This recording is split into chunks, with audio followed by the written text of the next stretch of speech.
मैत्रीं भजत अखिलहृज्जेत्रीं, मैत्रीं भजत अखिलहृज्जेत्रीं, मैत्रीं भजत अखिलहृज्जेत्रीम्। आत्मवदेव परानपि पश्यत, आत्मवदेव परानपि पश्यत। युद्धं त्यजत स्पर्धां त्यजत, युद्धं त्यजत स्पर्धां त्यजत। त्यजत परेष्वक्रममाक्रमणम्, त्यजत परेष्वक्रममाक्रमणम्। मैत्रीं भजत अखिलहृज्जेत्रीं। जननी पृथिवी कामदुघास्ते, जननी पृथिवी कामदुघास्ते। जनको देवः सकलदयाळुः, जनको देवः सकलदयाळुः। दाम्यत दत्त दयध्वं जनतां, दाम्यत दत्त दयध्वं जनतां। श्रेयो भूयात् सकलजनानां, श्रेयो भूयात् सकलजनानां, श्रेयो भूयात् सकलजनानां, श्रेयो भूयात् सकलजनानां, श्रेयो भूयात् सकलजनानां।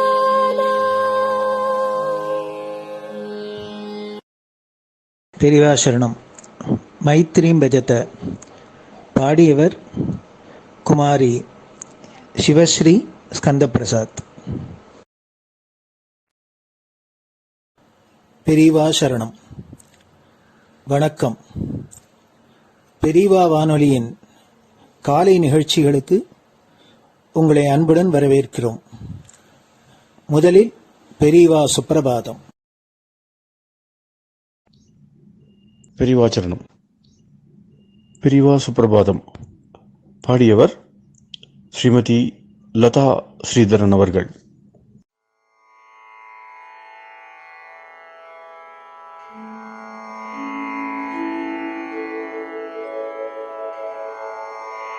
मायात्रियामासु निमीलिताक्षम्, लोकत्रियामासु विनिद्रमेनम्। लोकस्य रीत्या हि निबोधयामि, साक्षात् गुरुं चन्दिरशेखरेन्द्रम्, साक्षात् गुरुं चन्दिरशेखरेन्द्रम्। प्रातः सरोजकुसुमानि विहाय निद्राम्, बालारुणातपसुवर्णमयानि नित्यम्। कूजन्मरालकलहं सरवैः स्तुवन्ति, श्रीचन्द्रशेखर गुरो तव सुप्रभातम्, श्रीचन्द्रशेखर गुरो तव सुप्रभातम्। भृङ्गाश्च पीतमधुमत्तविलासिनिभिः युक्ताः सरोजवनजातसुरेणुपीताः, त्वां स्तुवन्ति मधुरैः कलगुञ्जनैः स्वैः। श्रीचन्द्रशेखर गुरो तव सुप्रभातम्, श्रीचन्द्रशेखर गुरो तव सुप्रभातम् ये लालवङ्गनवमालति मल्लिकाद्याः गन्धीनि नित्यममलानि लता सुमानि अर्चन्ति पल्लवकरैर्विनता गृहीत्वा श्रीचन्द्रशेखर गुरो तव सुप्रभातम् श्रीचन्द्रशेखर गुरो तव सुप्रभातम् तुभ्यं रसालकदलीपनसादिवृक्षा कूजन्द्विगङ्गनिवगैर्मधुरं स्तुवन्तः माद्वीकसङ्गमधुरं फलमुद्वहन्ति श्रीचन्द्रशेखर गुरो तव सुप्रभातम् श्रीचन्द्रशेखर गुरो तव सुप्रभातम् कावेरि वारिकृतमञ्जनपूतदेहा वेदादिमन्त्रनिवगैर्मुखरीकृताशा विप्रास्तुवन्ति सततं नतमस्तकात्माम् श्रीचन्द्रशेखर गुरो तव सुप्रभातम् श्रीचन्द्रशेखर गुरो तव सुप्रभातम् भक्ताश्च ते विहितकर्म च या विशुद्धाः भक्त्यार्जिताखिल विशिष्टफलैकहस्ताः त्वद्दर्शनमगकरं परिलब्धुकामाः श्रीचन्द्रशेखर गुरो तव सुप्रभातम् श्रीचन्द्रशेखर गुरो तव सुप्रभातम् भूत्यासितेन वपुषा भुविशैव तत्त्वम् शक्त्यार्पितेन मनसा वरशाक्ततत्त्वम् नारायणेति वदता वदनेन विष्णोः तत्त्वं त्वया प्रकटितं तव सुप्रभातम् तत्त्वं त्वया प्रकटितं तव सुप्रभातम् स्वामिन् पदाब्जमधुपा इव भक्तलोकाः सेवां विधातुमधुना तव जागरूकाः उत्तिष्ठ पङ्कजपदानि निधाय भूमौ पूर्वं वदामि विनतस्तव सुप्रभातम् पूर्वं वदामि विनतस्तव सुप्रभातम् इत्यष्टकं शुभकरं कलिकल्मषघ्नम् भक्तेन केनचिदहो परिजल्पितं च उत्थाय जल्पति नरो विनत प्रभाते सन्मङ्गलानि लभते बहुधातिशीघ्रम् सन्मङ्गलानि लभते बहुधातिशीघ्रम् सन्मङ्गलानि लभते बहुधातिशीघ्रम्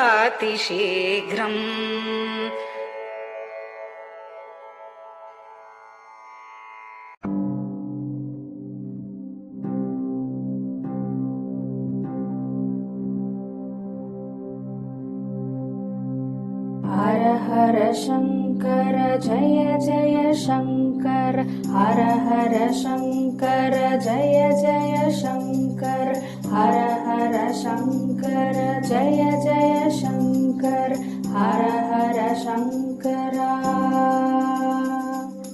हर हर शङ्कर जय जय शङ्कर हर हर शङ्कर जय जय शङ्कर हर हर शङ्कर जय जय शङ्कर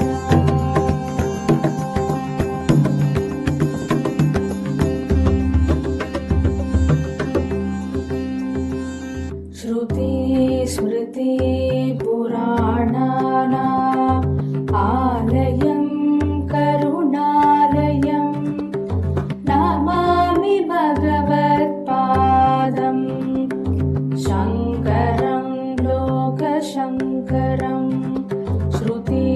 स्मृतिपुराणानाम् आलयं करुणालयं नमामि भगवत्पादम् शङ्करं लोकशङ्करम् हर हर शङ्कर जय जय शङ्कर हर हर शङ्कर जय जय शङ्कर हर हर शङ्कर जय जय शङ्कर हर हर शङ्कर हर हर शङ्कर जय जय शङ्कर हर हर शङ्कर जय जय शङ्कर हर हर शङ्कर जय जय शङ्कर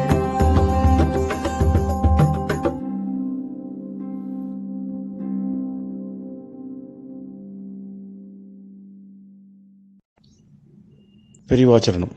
பெரியவா கராவலம்பம். பாடியவர் ஸ்ரீமதி லதா ஸ்ரீதரன் அவர்கள்.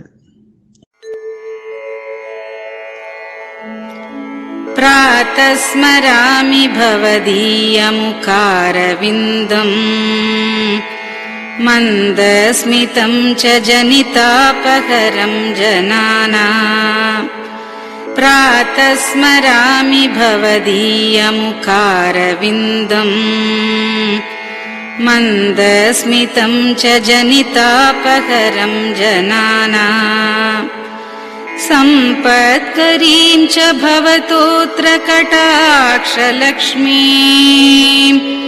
काञ्चीमठेश मम देहि करावलम्बम् सम्पत्करीं च भवतोऽत्र कटाक्षलक्ष्मीं काञ्चीमठेश मम देहि करावलम्बम् काञ्चीमठेश मम देहि करावलम्बम् काञ्चीमठेश मम देहि करावलम्बम् काञ्चीमठेश मम देहि करावलम्बम् प्रातः स्मरामि कलिदोषहराणि यानि हृद्यानि दिव्यमधुराणि मनोहराणि प्रातः स्मरामि कलिदोषहराणि यानि हृद्यानि दिव्यमधुराणि मनोहराणि वाक्यानि तेऽध्यवदनाम्बुजनिर्गतानि काञ्चीमठेश मम देहि करावलम्बम् वाक्यानि तेऽध्यवदनाम्बुजनिर्गतानि काञ्चीमठेश मम देहि करावलम्बम् काञ्चीमठेश मम देहि करावलम्बम् काञ्चीमठेश मम देहि करावलम्बम् काञ्चीमठेश मम देहि करावलम्बम् वक्षस्थलं विमलहेम समानवर्णम् भस्माङ्कितं जनमनोहर कुङ्कुमाक्तम् वक्षस्थलं विमलहेम समानवर्णम् भस्माङ्कितं जनमनोहर कुङ्कुमाक्तम् प्रातः स्मरामि भवतोऽत्र चिरं महात्मन् काञ्चीमठेश मम देहि करावलम्बम् प्रातः स्मरामि भवतोऽत्र चिरं महात्मन् काञ्चीमठेश मम देहि करावलम्बम् काञ्चीमठेश मम देहि करावलम्बम् काञ्चीमठेश मम देहि करावलम्बम् काञ्चीमठेश मम देहि करावलम्बम् मत्तेभतुल्यगमनं च निरीक्ष्यतेऽद्य यात्वा वनान्तरमनन्तगजाश्च लीनाः मत्तेभतुल्यगमनं च निरीक्ष्यतेऽद्य यात्वा वनान्तरमनन्तगजाश्च लीनाः प्रातः स्मरामि गजराजगतिं तवेदम् काञ्चीमठेश मम देहि करावलम्बम् प्रातः स्मरामि गजराजगतिं तवेदम्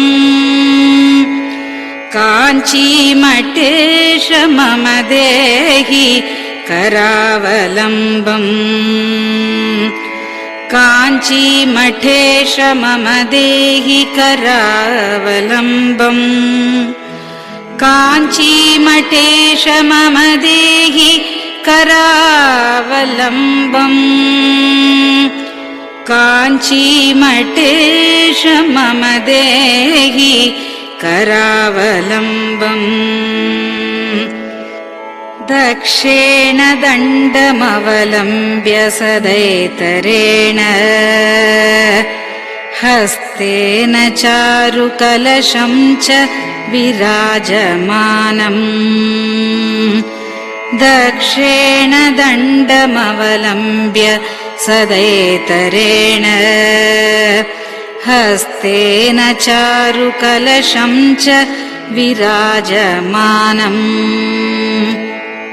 रक्ताम्बरं च तव चारु कटिं स्मरामि काञ्चीमठेश मम देहि करावलम्बम् रक्ताम्बरं च तव चारु कटिं स्मरामि काञ्चीमठेश मम देहि करावलम्बम् काञ्चीमठेश मम देहि करावलम्बम् काञ्चीमठेश मम देहि करावलम्बम् काञ्चीमठेश मम देहि करावलम्बम् विस्मृत्य दोषमखिलं च ममापराधम् त्रातुं च याध्य भगवन् कृतबद्ध दीक्षा विस्मृत्य दोषमखिलं च ममापराधम् त्रातुं च याध्य भगवन् कृतबद्ध दीक्षा प्रातः स्मरामि यतिपुङ्गवतेऽनुकम्पाम् काञ्चीमठेश मम देहि करावलम्बम् प्रातः स्मरामि यतिपुङ्गवतेऽनुकम्पाम् काञ्चीमठेश मम देहि करावलम्बम् काञ्चीमठेश मम देहि करावलम्बम् काञ्चीमठेश मम देहि करावलम्बम् काञ्चीमठेश मम देहि करावलम्बम् प्रातः स्मरामि भवदीय पदारविन्दम् यस्मात् प्रयान्ति दुरितानि महान्ति तानि प्रातः स्मरामि भवदीय पदारविन्दम् यस्मात् प्रयान्ति दुरितानि महान्ति तानि आयान्ति तानि मुहुरुद्य सुमङ्गलानि काञ्चीमठेश मम देहि करावलम्बम् आयान्ति तानि मुहुरुद्य सुमङ्गलानि काञ्चीमठेश मम देहि करावलम्बम् काञ्चीमठेश मम देहि करावलम्बम् काञ्चीमठेश मम देहि करावलम्बम् काञ्चीमठेश मम देहि करावलम्बम् स्नानाश्च पानाश्च निषेवणाश्च ध्यानाश्च पापानिलयं प्रयान्ति स्नानाश्च पानाश्च निषेवणाश्च ध्यानाश्च पापानिलयं प्रयान्ति हे तीर्थपादानुसवं पदं ते तीर्थं च तीर्थीकरणं भजामि हे तीर्थपादानुसवं पदं ते तीर्थं च तीर्थीकरणं भजामि काञ्चीमठेश मम देहि करावलम्बम् काञ्चीमठेश मम देहि करावलम्बम्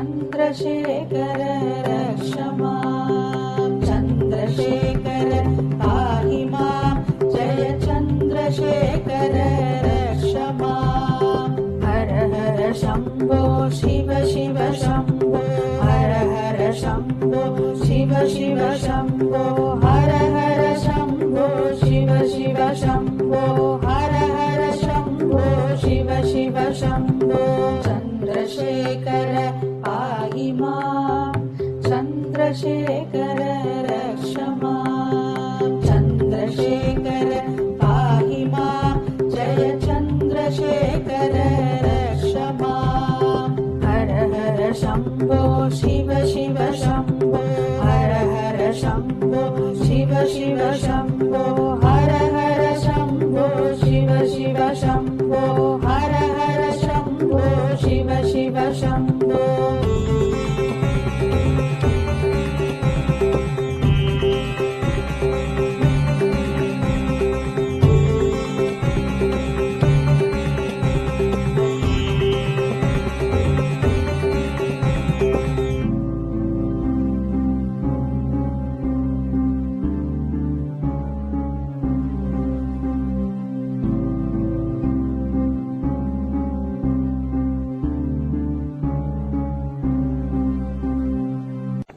பெரியவா சரணம். பெரியவா வானொலி நேயர்களுக்காக இந்த கொரோனாங்கிற ஒரு கொடிய நோய் உலகை விட்டு போய் எல்லோரும் ஆரோக்கியமா சௌக்கியமா வாழறதுக்காக ஜெகத்குரு சங்கராச்சாரியர் ஸ்ரீ காஞ்சி காமகோடி பீட்டாதிபதி ஸ்ரீ சங்கர விஜயேந்திர சரஸ்வதி பாலபிரிவா இந்திராட்சி சிவகவச்சம் அப்படிங்கிற ஒரு ஸ்லோகத்தை பாராயணம் பண்ண சொல்லியிருக்கா. அதனால குரு ஆணைப்படி இந்த இந்திராட்சி சிவகவச்ச ஸ்லோகத்தை பெங்களூர் பசவங்குடி ஸ்ரீ சத்குரு வேத பாடசாலை அத்தியாபகர் பிரம்மஸ்ரீ டாக்டர் ஸ்ரீனிவாச சர்மா அவர்கள் தங்களோட மாணவர்களோட சொல்றத இப்போ பெரியவா வானொலியில ஒலிபரப்பப்படுறது. இதை கேட்டாலே இது ஒலிக்கிற இடத்துலேருந்தே வியாதி முதலான சகல கஷ்டங்களும் போகும் அப்படின்னு மகாபெரிவாளும் சொல்லியிருக்கா, காஞ்சி ஆச்சாரியாலும் ஆணை பண்ணியிருக்கா. அதுபடி உங்களுக்கு இந்த இந்திராட்சி சிவகவச்ச ஸ்லோகம் வழங்கப்படுறது. பெரியவா சரணம். ஓம் ஸ்ரீ குருப்யோ நமஹ. ஹரிஹ ஓம். மகாகணபதயே நமஹ. வாக்தேவ்யை நமஹ. மாத்ருப்யோ நமஹ. பித்ருப்யோ நமஹ. ஆச்சார்யேभ्यो நமஹ. अतिथिदेवताभ्यो नमः. श्रीसद्गुरुपरब्रह्मदेवताभ्यो नमः. सर्वमङ्गलमाङ्गल्ये शिवे सर्वार्थसाधिके शरण्ये त्र्यम्बके देवि नारायणि नमोऽस्तुते. नमो देव्यै महादेव्यै शिवायै सततं नमः. नमः प्रकृत्यै भद्रायै नियताः प्रणतास्मताम्. ॐ श्रीजगदम्बायै नमः. अथ इन्द्राक्षी स्तोत्रम्. ॐ अस्य श्री इन्द्राक्षी स्तोत्रमहामन्त्रस्य शचीपुरन्दर ऋषिः अनुष्टुप्छन्दः. श्री इन्द्राक्षी देवता महालक्ष्मीर्बीजम् भुवनेश्वरी शक्तिः माहेश्वरी कीलकम्. श्री इन्द्राक्षी देवी प्रसाद सिद्ध्यर्थे जपे विनियोगः. ॐ अथ करन्यासाङ्गन्यासः. ॐ इन्द्राक्षीम् अङ्गुष्ठाभ्यां नमः. ॐ महालक्ष्मीम् तर्जनीभ्यां नमः. ॐ माहेश्वरीम् मध्यमाभ्यां नमः. ॐ अम्बुजाक्षीम् अनामिकाभ्यां नमः. ॐ कात्यायनीम् कनिष्ठिकाभ्यां नमः. ॐ कौमारीम् करतलकरपृष्ठाभ्यां नमः. ॐ इन्द्राक्षीम् हृदयाय नमः. ॐ महालक्ष्मीम् शिरसे स्वाहा. ॐ माहेश्वरीम् शिखायै वषट्. ॐ अम्बुजाक्षीम् कवचाय हुम्. ॐ कात्यायनीम् नेत्रत्रयाय वौषट्. ॐ कौमारीम् अस्त्राय फट्. भूर्भुवः सुवरोमिति दिग्बन्धः.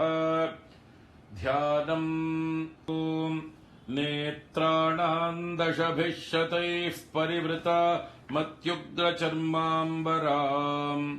हेमाभाम् महतीम् विलम्बितशिखा मामुक्तकेशान्विताम्.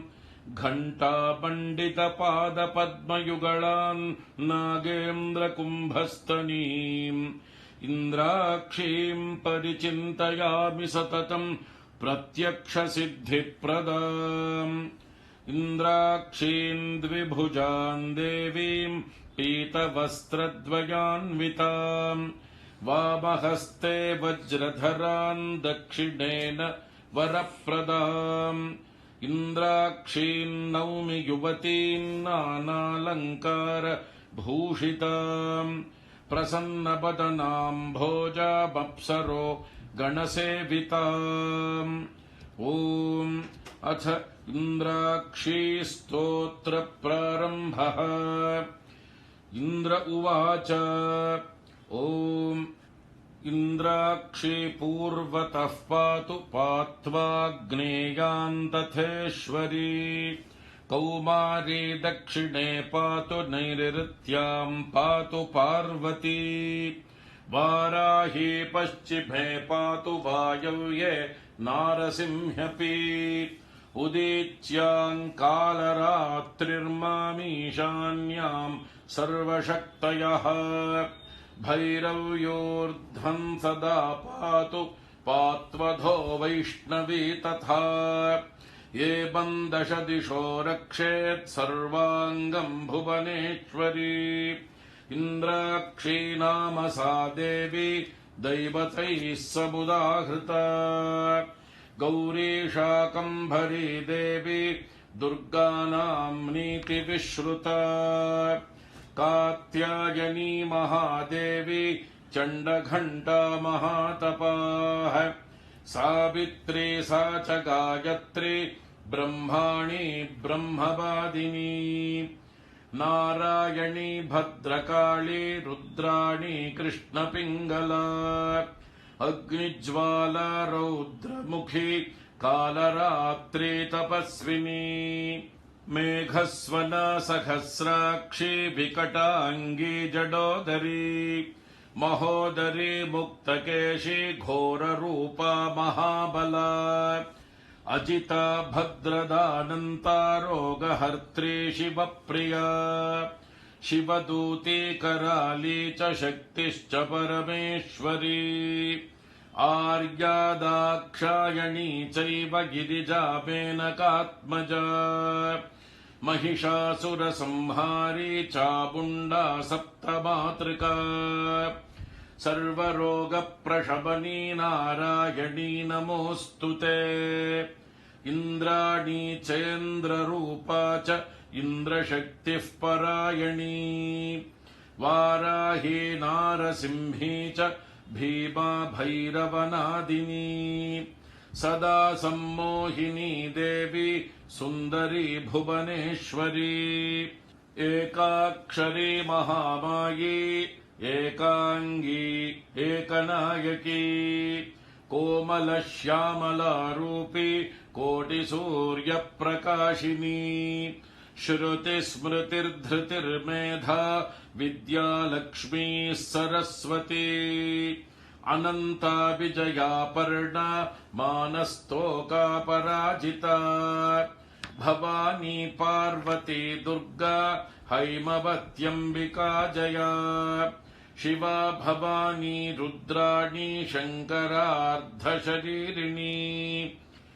ऐरावत गजारूढा वज्रहस्ता धनुर्धरा ऐन्द्री देवी सदा कालम् शान्तिमाशु करोतु मे एतैर्नामपदैर्दिव्यैस्तुता शक्रेण धीमता आयुरारोग्यमैश्वर्यमपमृत्युभयापहम् क्षयापस्मारकुष्ठादि तापज्वरनिवारणम् शीतज्वरनिवारणमुष्णज्वरनिवारणम् सन्निज्वरनिवारणम् सर्वज्वरनिवारणम् सर्वरोगनिवारणम् सर्वशत्रुनिवारणम् महाभयनिवारणम् मनःक्लेशनिवारणम् शतमावर्तयेद्यस्तु मुच्यते व्याधिबन्धनात् आवर्तयन् सहस्रम् तु लभते वाञ्छितम् फलम् एतत्स्तोत्रम् जपेन्नित्यम् सर्वव्याधिविनाशनम् रणे राजभये चोरे सर्वत्र विजयी भवेत् सर्वमङ्गलमाङ्गल्ये शिवे सर्वार्थसाधिके शरण्ये त्र्यम्बिके गौरि नारायणि नमोऽस्तु ते त्रिपाद्भस्म प्रहरणस्त्रिशिरा रक्तलोचनः स मे प्रीतः सुखम् दद्यात् सर्वाभय पतिर्ज्वरः ज्वरम् च ज्वरसारम् च ज्वरातिसारमेव च सन्निपातज्वरम् चैव शीतोष्णज्वरमेव च कौबेरन्ते मुखम् रौद्रम् नन्दिमन्नन्दिमावह ज्वरम् मृत्युभयम् घोरम् ज्वरम् नाशय मे ज्वर ॐ भस्मायुधाय विद्महे रक्तनेत्राय धीमहि तन्नो ज्वरहरः प्रचोदयात् ॐ ज्वरराजाय विद्महे त्रिशिरस्काय धीमहि तन्नस्त्रिपात् प्रचोदयात् मृत्योस्तुल्यम् त्रिलोकीम् ग्रसितुमतिरसान्निःसृताः किन्नु जिह्वाः किं वा कृष्णाङ्घ्रिपद्मद्युतिभिररुणिता विष्णुपद्याः पदव्यः प्राप्ताः सन्ध्याः स्मरारे स्वयमुत नुतिभिस्तिस्र इत्यूह्यमानाः दिव्यैर्देव्यास्त्रिशूलक्षत महिषजुषो रक्तधारा जयन्ती मातर्मे मधुकैटभग्नि महिषप्राणापहारोद्यमे हेला निर्मित धूम्रलोचन वधे हे चण्डमुण्डार्दिनी निःशेषीकृत रक्तबीजदनुजे नित्ये निशुम्भापहे शुम्भध्वंसिनि संहराशु दुरितम् दुर्गे नमस्तेऽम्बिके अष्टौ भुजाङ्गीम् महिषस्य मर्दिनीम् सशङ्गचक्राम् शरशूलधारिणीम् तान् दिव्ययोगीम् सखजातवेदसीम् दुर्गाम् सदाहम् शरणम् प्रपद्ये महिषमस्तकनृत्यविनोदनस्फुटरणन्मणिनूपुरमेखला जननरक्षणमोक्षविधायिनी जयतु शुम्भनिशुम्भनिषूदिनी ब्रह्माणी कमलेन्दु सौम्यवदना माहेश्वरी लीलया कौमारी रिपुदर्पणाशनकरी चक्रायुधा वैष्णवी वाराही घनघोर घर्घरमुखी दंष्ट्री च चक्रायुधा चामुण्डा गणनाथ रुद्रसहिता रक्षन्तु माम् मातरः उद्धतौ मधुकैटभौ महिषासुरम् तु निहत्यतम् धूम्रलोचन चण्डमुण्डक रक्तबीज मुखांश्च तान् दुष्टशुम्भ निशुम्भमर्दिनि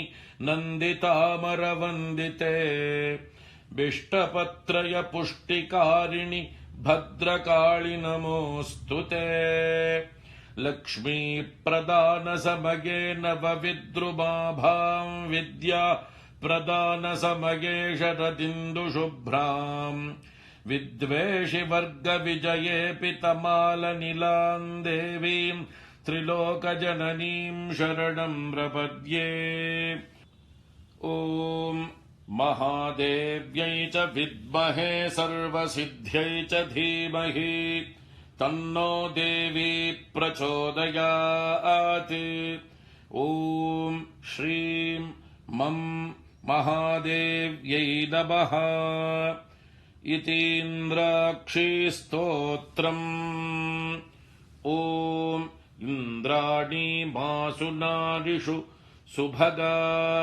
महमश्रवम् नह्यस्य अपरम् च न जरसा परते पतिर्विश्वस्मादिन्द्र उत्तरः ॐ इन्द्राणी मासु नारिषु सुपत्नी महमश्रवम् नह्यस्य अपरम् च न जरसा परते पतिः ॐ श्री इन्द्राक्षी परमेश्वर्यै नमः ॐ शान्ति शान्ति शान्तिः हरिः ॐ ॐ श्रीगुरुभ्यो नमः हरिः ॐ महागणपतये नमः वाग्देव्यै नमः मातृभ्यो नमः पितृभ्यो नमः आचार्येभ्यो नमः अतिथिदेवताभ्यो नमः श्रीसद्गुरुपरब्रह्मदेवताभ्यो नमः। ॐ अथ श्रीस्कान्दपुराणे ब्रह्मोत्तरखण्डस्थम् श्रीशिवकवचस्तोत्रम्। ॐ वागर्थाविपसम्पृक्तौ वागर्थप्रतिपत्तये जगतः पितरौ वन्दे पार्वती परमेश्वरौ। माता च पार्वती देवी पिता देवो महेश्वरः। बान्धवाः शिवभक्ताश्च स्वदेशो भुवनत्रयम्।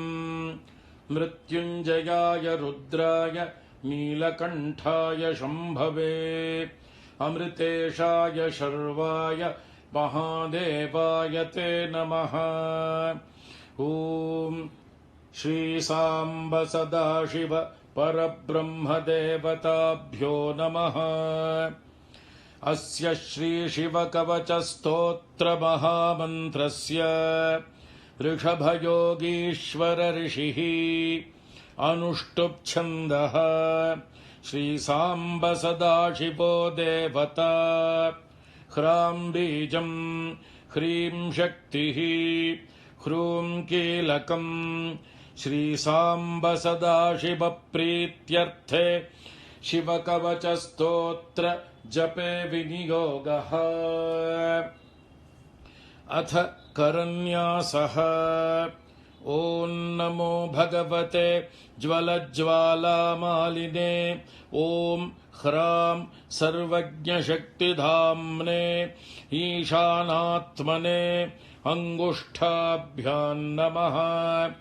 ॐ नमो भगवते ज्वलज्ज्वालामालिने ॐ नं ह्रीं नित्यतृप्तिधाम्ने तत्पुरुषात्मने तर्जनीभ्यां नमः।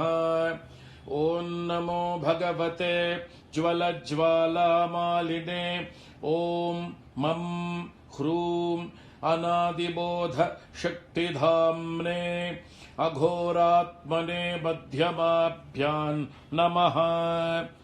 ॐ नमो भगवते ज्वलज्ज्वालामालिने ॐ शिं ह्रैं स्वतन्त्रशक्तिधाम्ने वामदेवात्मने अनामिकाभ्यां नमः। ॐ नमो भगवते ज्वलज्ज्वालामालिने ॐ वां ह्रौं नित्यमलुप्तशक्तिधाम्ने सद्योजातात्मने कनिष्ठिकाभ्यां नमः। ॐ नमो भगवते ज्वलज्ज्वालामालिने ॐ यं ह्रः अनन्तशक्तिधाम्ने सर्वात्मने करतलकरपृष्ठाभ्यां नमः। अथाङ्गन्यासः। ॐ नमो भगवते ज्वलज्ज्वालामालिने ॐ ह्रां सर्वज्ञशक्तिधाम्ने ईशानात्मने हृदयाय नमः। ॐ नमो भगवते ज्वलज्ज्वालामालिने ॐ नं ह्रीं नित्यतृप्तिधाम्ने तत्पुरुषात्मने शिरसे स्वाहा।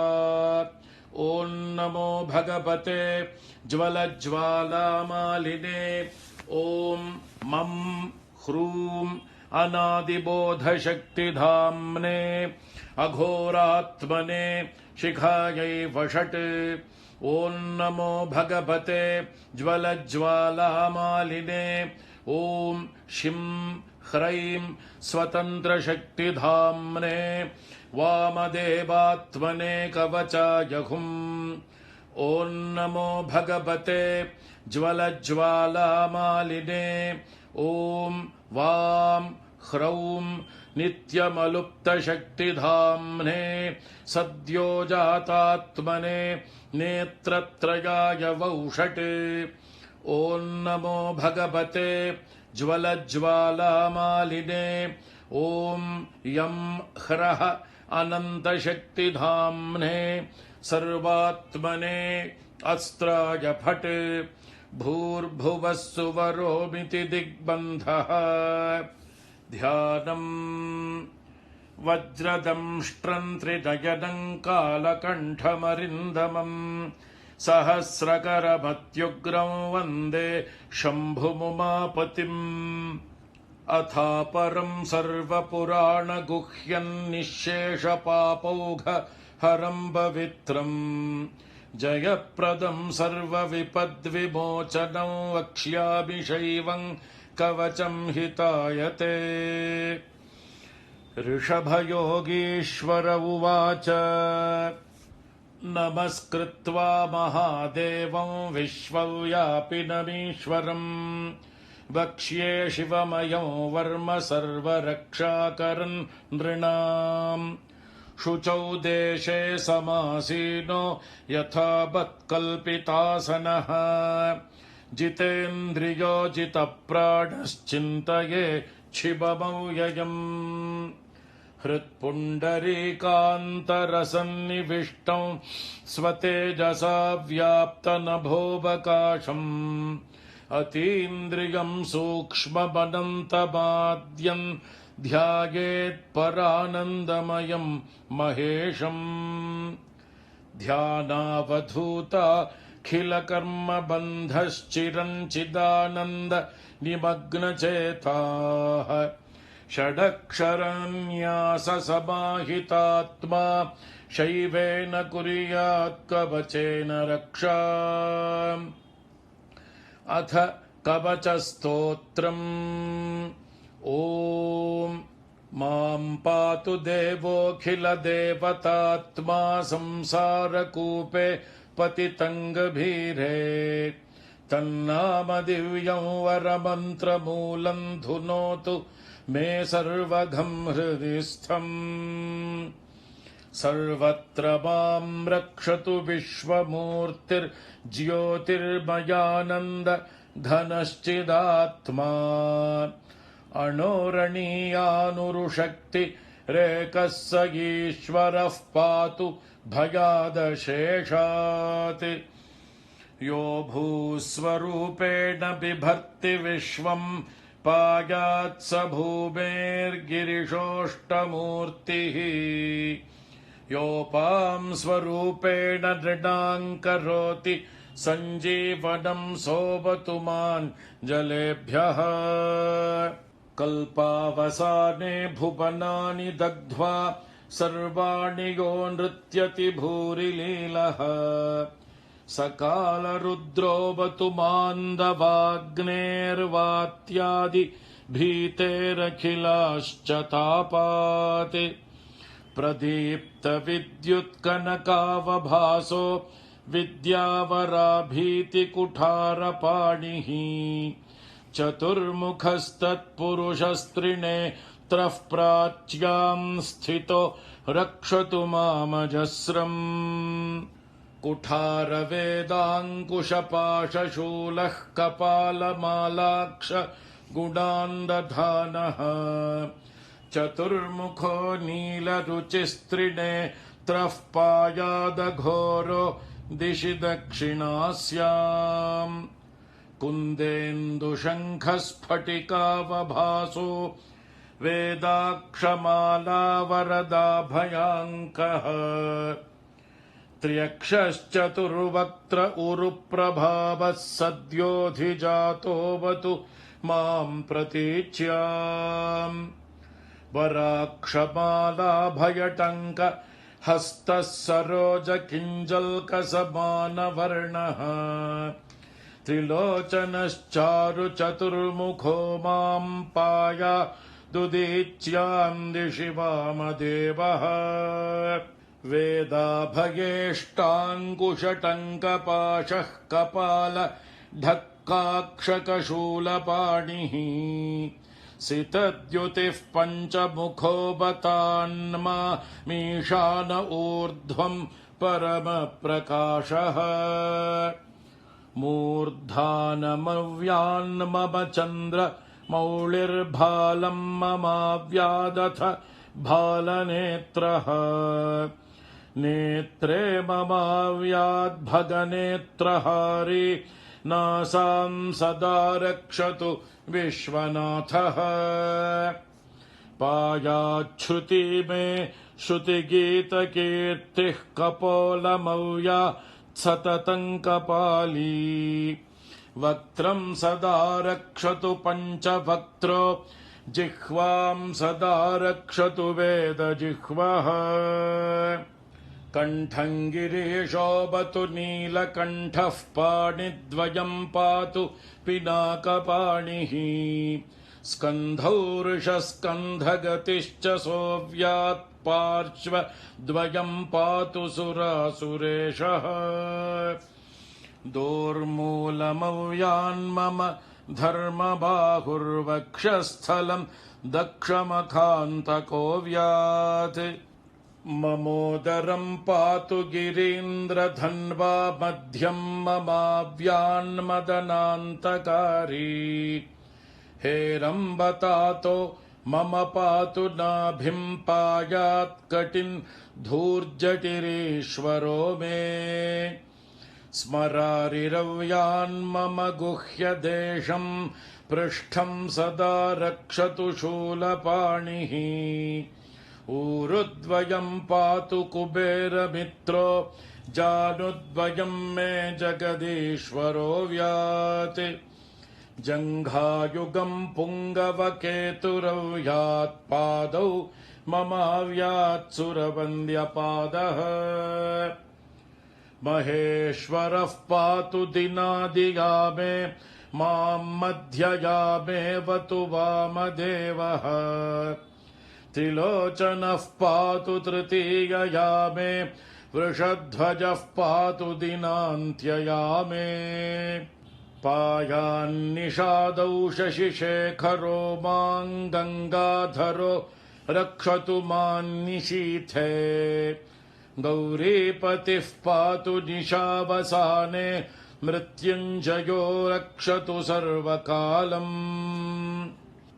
अन्तःस्थितं रक्षतु शङ्करो मां स्थाणुः सदा पातु बहिःस्थितं माम् तदन्तरे पातु पतिः पशूनां सदाशिवो रक्षतु मां समन्तात् तिष्ठन्तमव्याद्भुवनैकनाथः पायाध्वरजन्तं प्रमथाधिनाथः वेदान्तवेद्योऽवतु मान्निषण्णं मामव्ययः पातु शिवशयानम् मार्गेषु मां रक्षतु नीलकण्ठः शैलादिदुर्गेषु पुरत्रयारिः अरण्यवासादिमहाप्रवासे पायान्मृगव्याधौदारशक्तिः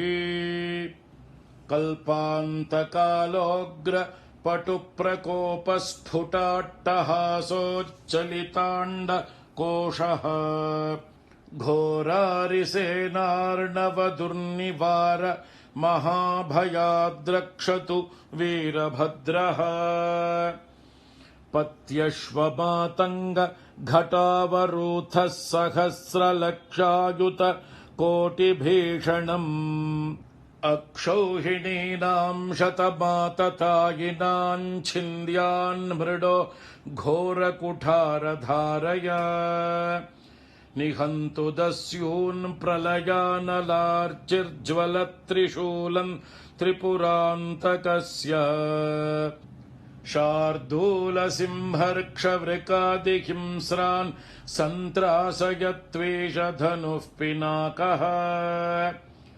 दुःस्वप्नदुःशकुनदुर्गतिदौर्मनस्य दुर्भिक्षदुर्व्यसन दुस्सह दुर्यशांसि उत्पाततापविषभीति मसद्ग्रहार्तिं व्याधींश्च नाशयतु मे जगतामधीशः। ॐ अथ सहस्राक्षरमन्त्रः।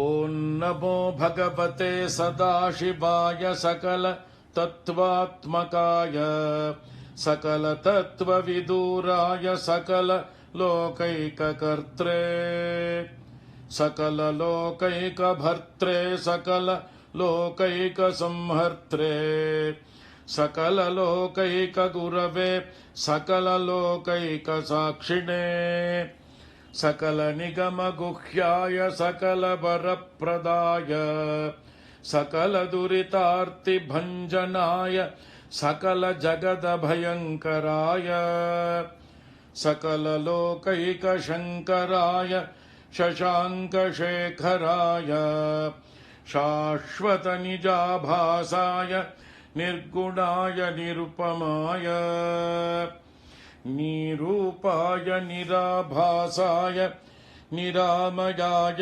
निष्प्रपञ्चाय निष्कलङ्काय निर्द्वन्द्वाय निस्सङ्गाय निर्मलाय निर्गमाय नित्यरूपविभवाय निरुपमविभवाय निराधाराय नित्यशुद्धबुद्धपरिपूर्ण सच्चिदानन्दाद्वयाय परमशान्तप्रकाशाय तेजोरूपाय जय जय महारुद्र महारौद्र भद्रावतार दुःखदावदारुण महाभैरव कालभैरव कल्पान्तभैरव कपालमालाधर खट्वाङ्गखड्ग चर्मपाशाङ्कुशढमरुशूल चापबाणगदाशक्ति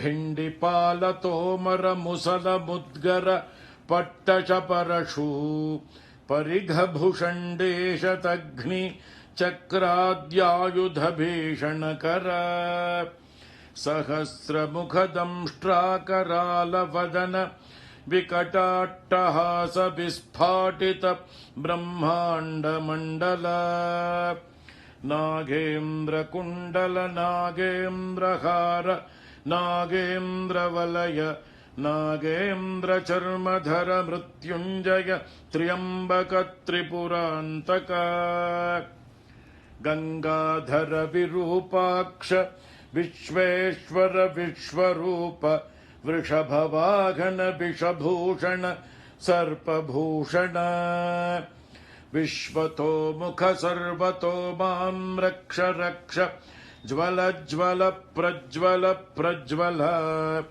महामृत्युभयमपमृत्युभयन्नाशय नाशय रोगभयमुत्सादयोत्सादय विषसर्पभयं शमय शमय चोरान्मारय मारय मम शत्रूनुच्चाटयो चाटय शूलेन विदारय विदारय कुठारेण भिन्धि भिन्धि खड्गेन छिन्धि छिन्धि खट्वाङ्गेन विपोथय विपोथय मुसलेन निष्पेषय निष्पेषय बाणैः सन्ताडय सन्ताडय रक्षांसि भीषय भीषय भूतानि विद्रावय विद्रावय कूष्माण्डवेतालमारीगण ब्रह्मराक्षसान् सन्त्रासय सन्त्रासय ममाभयं कुरु कुरु वित्रस्तं मामाश्वासयाश्वासय नरकभयान् मामुद्धारयोद्धारय सञ्जीवय सञ्जीवय क्षुतृष्णार्तं मामाप्याययाप्यायय दुःखातुरं मामानन्दयानन्दय शिवकवचेन मामाच्छादयाच्छादय हर हर मृत्युञ्जय त्र्यम्बक सदाशिव नमस्ते नमस्ते नमस्ते। ॐ अथ फलश्रुतिः ऋषभयोगीश्वर उवाच इत्येतत्कवचं शैवं वरदं व्याहृतं मया सर्वबाधाप्रशमनं रहस्यं सर्वदेहिनां यः सदा धारयेन्मर्त्यश्चैवं कवचमुत्तमम् न तस्य जायते क्वापि भयं शम्भोरनुग्रहात् क्षीणायुर्मृत्युमापन्नो महारोगहतोऽपि वा सद्यः सुखमवाप्नोति दीर्घमायुश्च विन्दति सर्वदारिद्र्यशमनं सौमङ्गल्यविवर्धनम् यो धत्ते कवचं शैवं सदेवैरपि पूज्यते महापातकसङ्घातैर्मुच्यते चोपपातकैः देहान्ते शिवमाप्नोति शिवर्मानुभावतः त्वमपि श्रद्धया वत्स शैवं कवचमुत्तमम् धारयस्व मया दत्तं सद्यः श्रेयो ह्यवाप्स्यसि सूत उवाच इत्युक्त्वा ऋषभो योगी तस्मै पार्थिवसूनवे ददौ शङ्खं महारावं खड्गं चारिनिषूदनम् पुनश्च भस्म सम्मन्त्र्य तदङ्गं सर्वतो स्पृशत् गजानां 6,000 द्विगुणं च बलं ददौ भस्म प्रभावात् सम्प्राप्त बलैश्वर्यधृतिस्मृतिः स राजपुत्रः शुशुभे शरधर्क इव श्रिया तमाह प्राञ्जलिं भूयः स योगी राजनन्दनम् एष खड्गो मया दत्तस्तपो मन्त्रानुभावतः शितधारमिमं खड्गं यस्मै दर्शयसि स्फुटम् स सद्यो म्रियते शत्रुः साक्षान् मृत्युरपि स्वयम् अस्य शङ्खस्य निर्ह्रादं ये शृण्वन्ति तवाहिताः ते मूर्छिताः पतिष्यन्ति न्यस्तशास्त्र विचेतनाः खड्गशङ्खाभिमौ दिव्यौ परसैन्यविनाशिनौ आत्मसैन्यस्य पक्षाणां शौर्यतेजोविवर्धनौ एतयोश्च प्रभावेन शैवेन कवचेन च 2,600 बलेन महतापि च भस्मधारणसामर्थ्याच्छत्रुसैन्यं विजेष्यसि प्राप्त्य सिंहासनं पित्र्यङ्गोप्तासि पृथिवीमिमाम् इति भद्रायुषं सम्यगनुशास्य समातृकम् ताभ्यां सम्पूजितः सोऽथ योगी स्वैरगतिर्ययौ इति श्रीस्कान्दपुराणे ब्रह्मोत्तरखण्डस्थं श्रीशिवकवचस्तोत्रम् ॐ वागर्थाबिबसम्पृक्तौ वागर्थप्रतिपत्तये जगतः पितरौ वन्दे पार्वती परमेश्वरौ नमः सूर्याय चन्द्राय मङ्गलाय बुधाय च गुरुः शुक्रशनिभ्यश्च राहवे केतवे नमः मृत्युञ्जयाय रुद्राय नीलकण्ठाय शम्भवे अमृतेशाय शर्वाय महादेवाय ते नमः ॐ शान्ति शान्ति शान्तिः ॐ नमो वर्मिणे च वरोधिने च नमो बिल्बिने च कवचिने च नमः श्रुताय च श्रुत सेनाय च नमः शम्भवे च मयो भवे च नमः शङ्कराय च मयस्कराय च नमः शिवाय च शिवतराय च ॐ त्वन्तुरीगा वशिनी वशासि सकृत्य त्वा मनसा गर्भ आशयत् वशात्वं वशिनी गच्छ देवान् सत्याः सन्तु यजमानस्य कामाः समस्तसन्मङ्गलानि भवन्तु ॐ शान्ति शान्ति शान्तिः श्रीगुरुभ्यो नमः हरिः ॐ तत्सत् सर्वं श्रीकृष्णार्पणमस्तु. பெரியவா சரணம். நீங்கள் கேட்க இருப்பது பெரியவா குரல். மகா பெரியவா உபன்யாசங்களில் இருந்து சில பகுதிகள். நமः பார்வதீபதயே கோவிந்தநாமஸ்மகீர்த்தனம். அதுக்கு தகுந்தாப்புல அவனுக்கு படி அளக்கிறவன் பலமத உபபத்தே அப்படின்னு. அத்தக அவன் ஈஸ்வரனிடத்துல இருந்தா பலம்ங்கிறது கர்மபலம்ங்கிறது அவனிடத்துல இருந்தா கிடைக்கணும் அப்படின்னு. நான் ஒவ்வொரு மனசுலான செய்கிற காரியம் மனோவாக்காயங்கள்னு சரீரத்தினாலேயோ வார்த்தையினாலேயோ மனசினாலேயோ உள்ளூர் மனசினாலேயோ கூட சிலது நல்லது நினைக்கலாம், சிலது கெட்டது நினைக்கலாம். எல்லாத்தையும் ஒரு ஜாபிதா பண்ணி வச்சுட்டு ஜாபிதா புத்தகத்தில் எழுதுறாரோ மனசில் எழுதி வச்சுக்கிறாரோ அவருக்கு எப்படியோ தெரியல.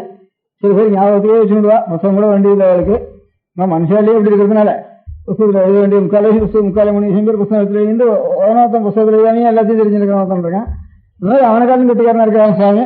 அதனால என்ன ஒரு மனசுல எழுதி வச்சுருக்கலாம் அவர்.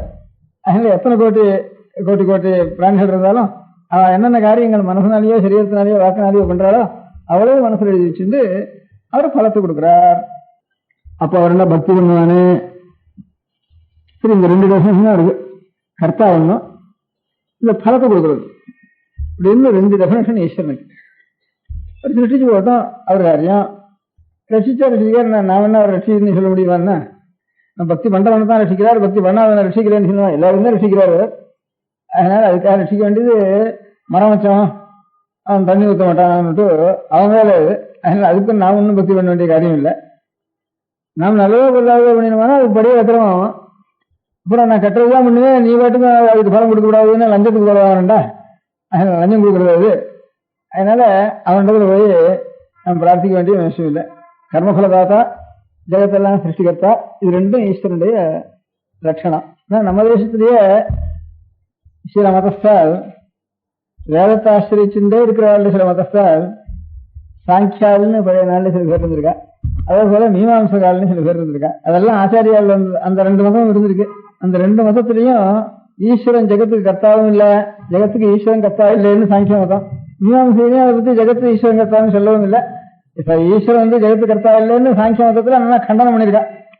ஈஸ்வரன் ஜெகத்து கர்த்தாவே இல்லை அப்படின்னு தீர்மானமா வேற ஏதோதான் கர்த்தா, ஈஸ்வரன் கர்த்தா இல்லை அப்படின்ட்டு வேதத்தை அனுசரித்த மதத்திலேயே ஒரு சாங்கிய மதம்னு ஒரு மதத்துல அப்படி தீர்மானம் பண்ணிருக்கா. அதுல மாத்திரம் ஈஸ்வரனே கிடையாது, ஈஸ்வரன் ஜெகத்து கர்த்தாவும் இல்லை அப்படின்னு வேதத்துல சொன்ன மதத்திலேயே, வேதத்தை அனுசரித்த மதத்திலேயே ஒரு மதத்துல அப்படி சொல்லிட்டு இருந்திருக்கா.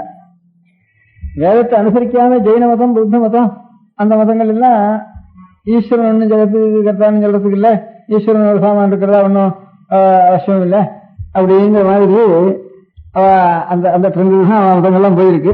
ஆனால் வேதத்தை அங்கீகரிக்காத மதம் ரெண்டும். வேதத்தை அங்கீகரிக்கிற மதத்திலேயே சாங்கிய மதத்துல இந்த மாதிரி சுவாமி ஒன்றும் ஜெகத்துக்கு காரணம் இல்லை அப்படின்னு சொல்லிட்டாவில்ல. அப்புறம் இந்த மீமாம்சகால்னு கர்மானுஷ்டானம் தான் பிரதானம், வேதத்து கர்மானுஷ்டானம் தான் பிரதானம் சொல்ற மதத்துல அவளும் பலம் சுவாமி கொடுக்கலன்னு அதை மாத்திரம் பலமா அவ ஆட்சேபிச்ச. ஜெகத்துக்கு ஈஸ்வரன் கர்த்தாவா இல்லையாங்கிறதுக்கு அதிகமான சண்டை இல்லை. அதுக்கு சாங்கிய மதத்தால் ஜெகத்து கர்த்தா இல்லைன்னு தீர்மானம் பண்ணிட்டா. இந்த பலத்தை கொடுக்கிறவர் தாத்தான்னு எல்லாரும் நம்ம சொல்லிட்டு இருக்கோமே ஜெனரலா. பலம் ஜெகத்துக்கு சிருஷ்டிகர்த்தா, ஜெகத்துக்கு பலத்தை கொடுக்குறோம். அதனால ரெண்டும் ஈஸ்வரனுடைய ஒரு டெபினேஷன் சொல்றாங்க. அந்த டெபினேஷன்ல முதல் டெபினேஷன்ல சாங்கியால் அது கர்த்தாவே இல்ல, ஈஸ்வரனா கேவலம் ஞானஸ்வரூபம்னு சொல்றேன். நீங்க காரியம்னா லோகம்ங்கிறது ஜடமா இருக்கு, இன்னும் கல்லு மண்ணு அது இருக்கு. அவர் ஞானஸ்வரூப இடத்துல வந்துதானே உலகம் ஞானமா இருக்கணும். ஞானமா இல்ல, ஜடமா இருக்கு. இதெல்லாம் ஜடப்பொருள் ஞானப்பொருள்ல இருந்து வரவே வராது. ஜடப்பொருளுக்கு காரணம் ஒரு ஜடப்பொருளா தான் இருக்கணும். அதனால இது ஈஸ்வரன் இது கர்த்தான்னு சொல்ல முடியாது ஒரு காரணம் சொல்லி அவ ஈஸ்வரன் ஜெகத்து கர்த்தா இந்த டெபினேஷனையே சொல்லிவிட்டாவ.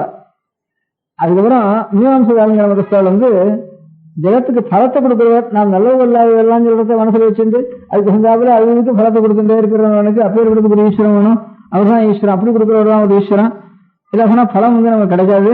நாம் பண்றதெல்லாம் ஒருத்தன் துக்கம் அனுபவிக்கிறான், ஒருத்தன் சுகம் அனுபவிக்கிறான், மாறுதெல்லாம் அனுபவிக்கிறான். இதுக்கெல்லாம் காரணமா ஒரு கட்ட காரியம் ஒண்ணும். இப்ப நம்ம சுகத்தை அனுபவிச்சோம்னா இப்ப ஒரு நல்ல காரியம் இருந்து பண்ணிருப்போம், அது இல்லாம இது வந்திருக்காது. இப்ப நான் ஒரு கட்ட காரியம் கஷ்டத்தை அனுபவிச்சோம்னா இது காரணமா இருக்க முடியாத ஒரு கட்ட காரியத்தை நம்ம பண்ணிதான் இருக்கோம்.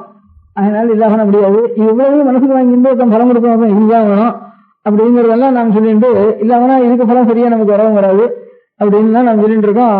அப்படி ஒரு சர்வஜனாக ஒரு ஈஸ்வரன் சர்வசக்தி சம்பன்னனாகவும் சர்வஜனாகவும் இருக்கணும் அப்படின்னுட்டு நம்ம சொல்லிட்டு இருக்கோம்.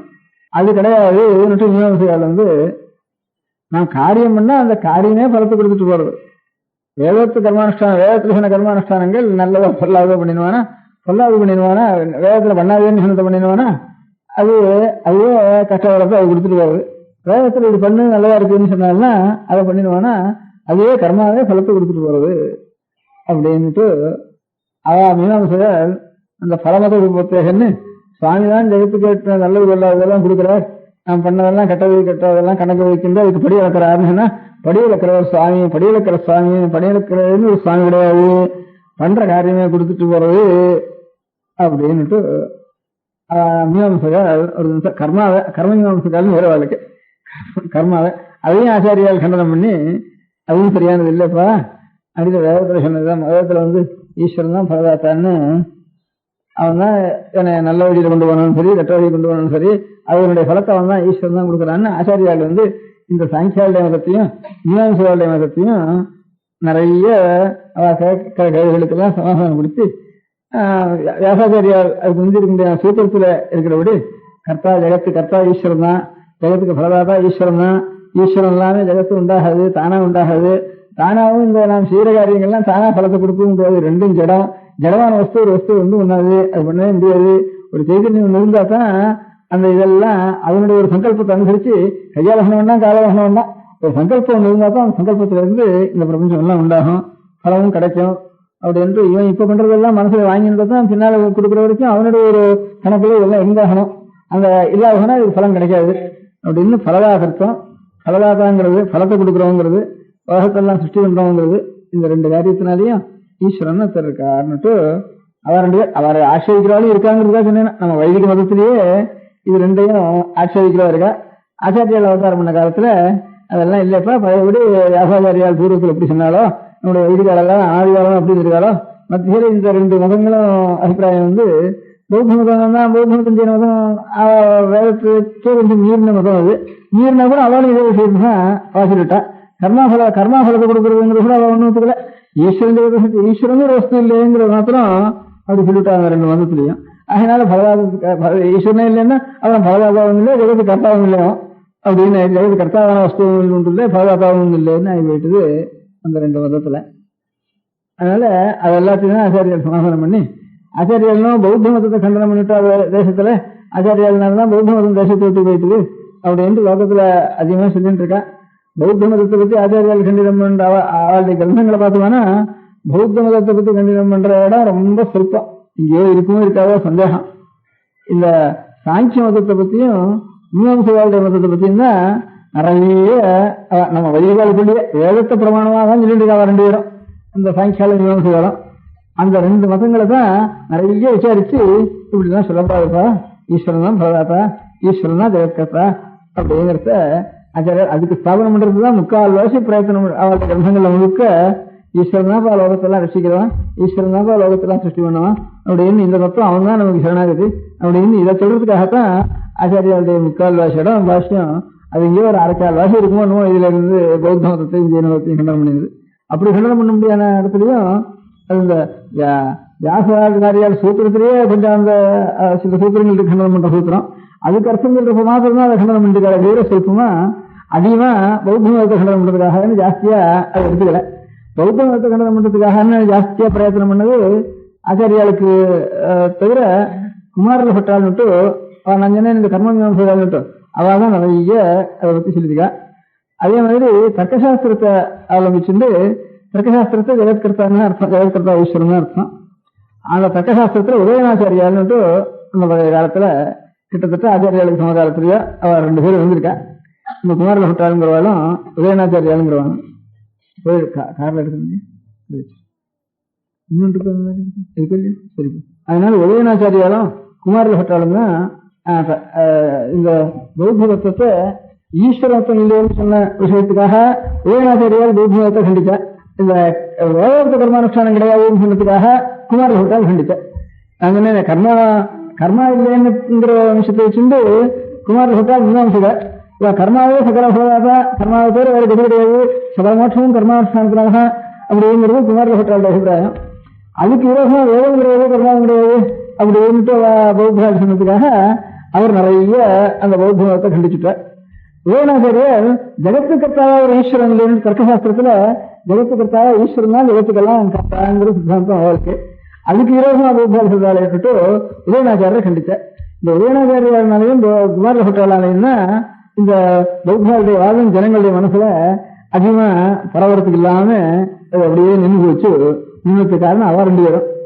அப்புறம் ஆச்சாரியார் வந்து இந்த ரெண்டும் சேர்ந்து கர்த்தா பலதாதா 2 ஈஸ்வரன் தான்ட்டு அதுவும் ஆச்சாரியர் வியாசாச்சாரியார் முதல்ல சொன்ன சூத்திரத்தை அனுசரிச்சு ஆச்சாரியார் ரொம்ப விசேஷமா அந்த விஷயத்துல சொல்லி சித்தாந்தப்படுத்திருக்க.